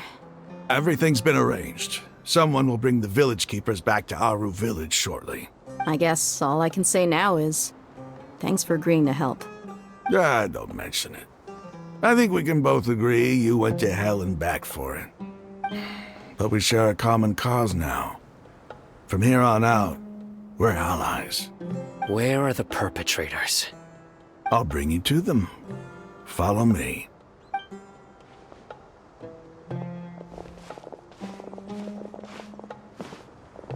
So these are the people who kidnapped the village keepers. Oh no, it's the scribe! There's no need to yell. No one can help you now. We've been all over the desert trying to find you! That's right.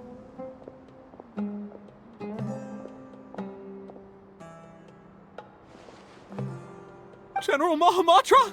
No, no! Make it quick, please! Swift and painless! Whoa. The moment they set eyes on Sino, they turn pale like they've seen a ghost! You should have known that I would be coming for you. Wait, we were just following orders! You know what I'm talking about, right? There's no way we could have done all this by ourselves! No, not Sino! He's gonna tear us limb from limb! I could do worse. Please have mercy! Start talking. Otherwise, I'll have to resort to other methods. So, your superiors have kept you quite busy recently. Why? What are they trying to accomplish? They wanted to extract canned knowledge. Don't play dumb.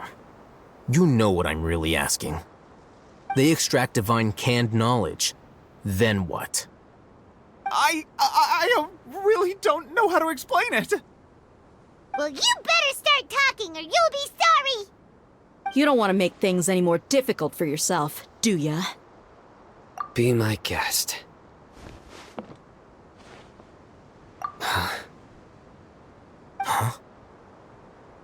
Uh-huh. That sure didn't sound like a fancy metaphor or anything. You're serious, aren't you?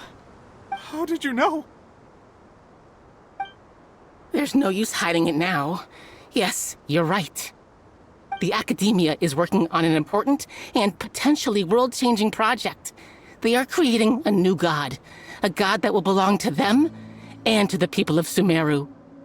It may seem as if Sumeru's academics are thriving, but ever since the death of Greater Lord Rukkhadevata, scholarly breakthroughs have been few and far between. The withering of Irminsul has been getting worse recently. The sages have tried everything they could think of, but nothing's worked. I'm always hearing them say things like, if only Greater Lord Rukkhadevata was still with us. Continue. And then, someone from the Fatui showed up. They called him the Doctor. He brought a gnosis and said he wanted to borrow the Academia's research facilities. The Doctor was previously expelled from the Academia. At first, the sages looked down at him in disdain. But when he said those words, everyone's expression changed. He asked them, "Do you wish to create a god?" This is what the arrogant ignorance at the extreme end of academia looks like. First, the Academia spent a long time constructing a divine vessel, which was based on an exquisite humanoid puppet. After that, they harvested dreams via the Zeb-Zerus Festival Samsara, maximizing the Akasha's output. With the Doctor's help, and the Akasha now functioning at maximum efficiency, they were able to use it to extract the power from the Gnosis and convert it into a divine core. Next, they decided that their new god needed to possess divine wisdom. For that to happen, they needed a huge quantity of divine canned knowledge. It adds up. But how do you determine whether the knowledge extracted is of divine origin? Call it an educated guess? The Academia has been trying to figure out the exact source of the scholar's madness for centuries, but to no avail. Nobody can explain the cause of this phenomenon. Surely you can see what that implies, Scribe Al-Haytham. If it's knowledge no mortal can comprehend, then it must be something only gods are able to decipher. In other words, it's the source of the God of Wisdom's omniscience and omnipotence.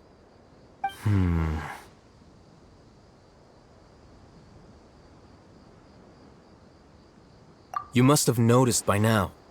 The Academia doesn't care about who their god is. It's the ability to exercise control over knowledge and wisdom that matters. It is as if they are cursed with a desire for omniscience and omnipotence that burns in their blood. Some organisms demonstrate phototaxis, and thus orient their entire lives in respect to sources of light. For the sages, their only source of hope is the existence of a deity who embodies the acme of wisdom. This is but a form of phototaxis. For many scholars, the absence of a god of wisdom means stumbling in the darkness for the duration of their lives. Then what does Lesser Lord Kusanali mean to you? Is she not a true god present in this world? If you already have a new god, why try to create another one? From the beginning, the Academia has never treated her as a god. When the Academia first discovered Lesser Lord Kusanali, the newborn god of wisdom, the sages hoped that she would be as wise as Greater Lord Rukkhadevata. But upon evaluation, they found that at the time she possessed no more intelligence than any ordinary human child. The sages never had a ruder awakening. This forced them to accept that Greater Lord Rukkhadevata had indeed passed away. Not to mention that Lesser Lord Kusanali's gnosis had been used to power the Akasha this entire time. By herself, she has neither an Archon's raw power, nor the spectacular insight expected of a god of wisdom. Slowly but surely, people began to forget about her existence. So, this is the path the sages have chosen.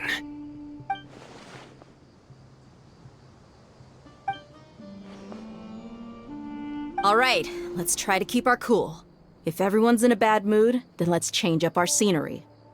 Rahman, give me a few men to help us escort the village keepers back to the village. And these two scholars, they're coming too. Sure, as you wish.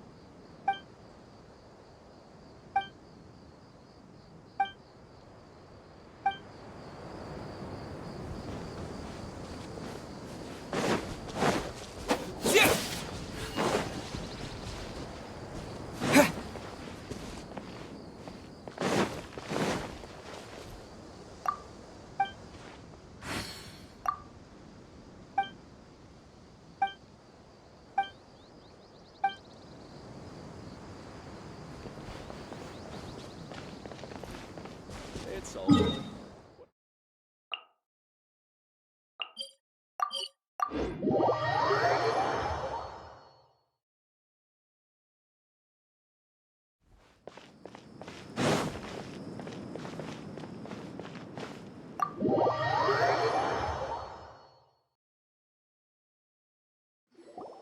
The village keepers you found have all been returned to their homes, and each one has a dedicated caregiver to look after them. The two new scholars are being kept under close supervision, too. Really great work, everyone. The atmosphere is so heavy.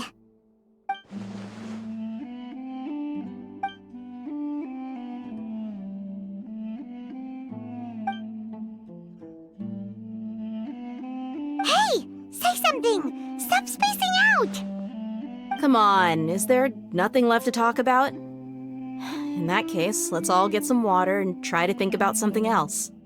Or I can go fetch some snacks. Oh, Paimon's so coming with you. Do you have any plans, traveler? Gods above, you're not talking about work, are you? So you were still withholding some information?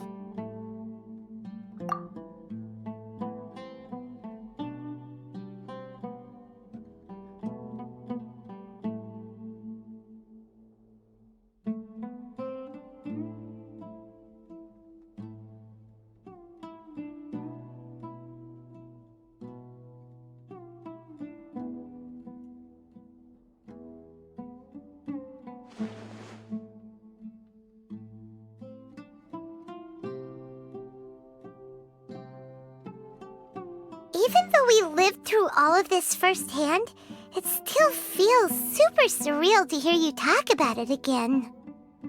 What a whirlwind of a story. I felt like I was holding my breath the whole time.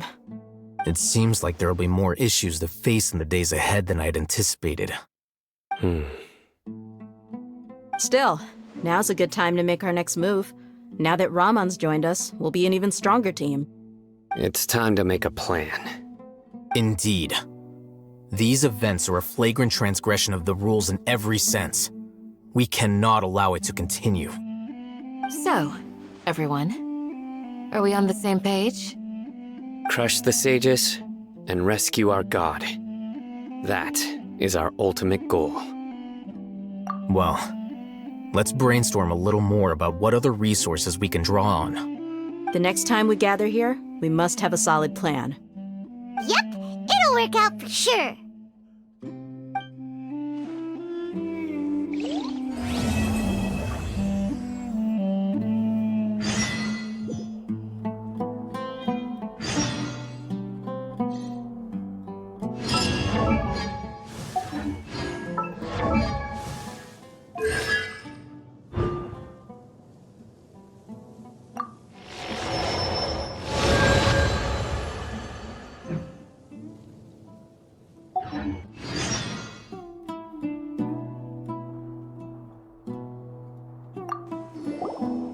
Don't rush. This is a big undertaking, and the planning and preparation for what lies ahead will no doubt take some time. Take it slowly. We need to make sure the plan is as effective as possible. He's starting to read his book again. Hey, are you even listening? Would you like me to lend you something to read? No way. Your books aren't quite to Paimon's tastes. I was joking. I know my books are far too difficult for you, and I have no intention of lending them out. Ugh, you're so annoying.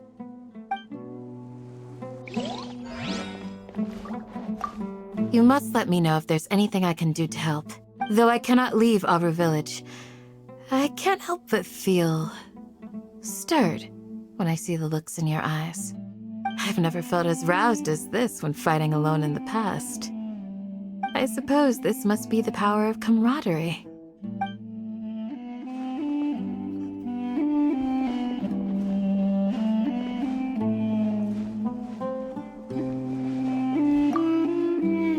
In the past, I never imagined that even the gods could suffer from hardship. If we can find a way to change all of this, will this nation become a better place?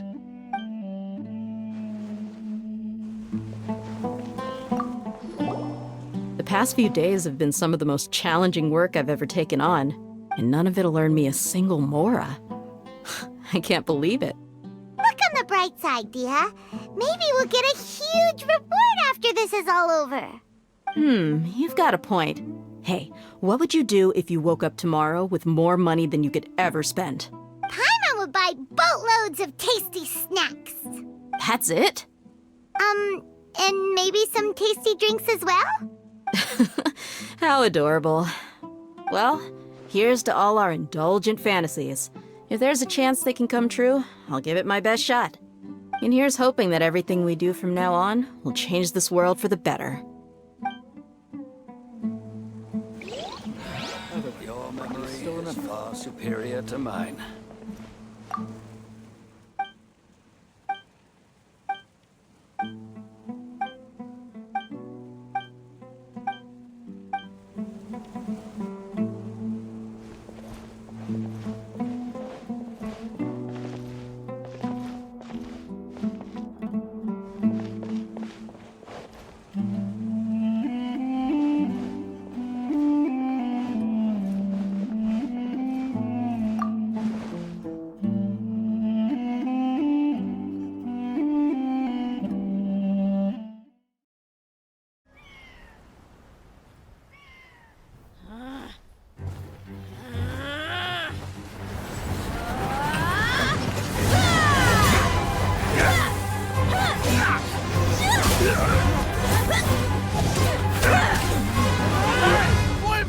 What do you think you're doing?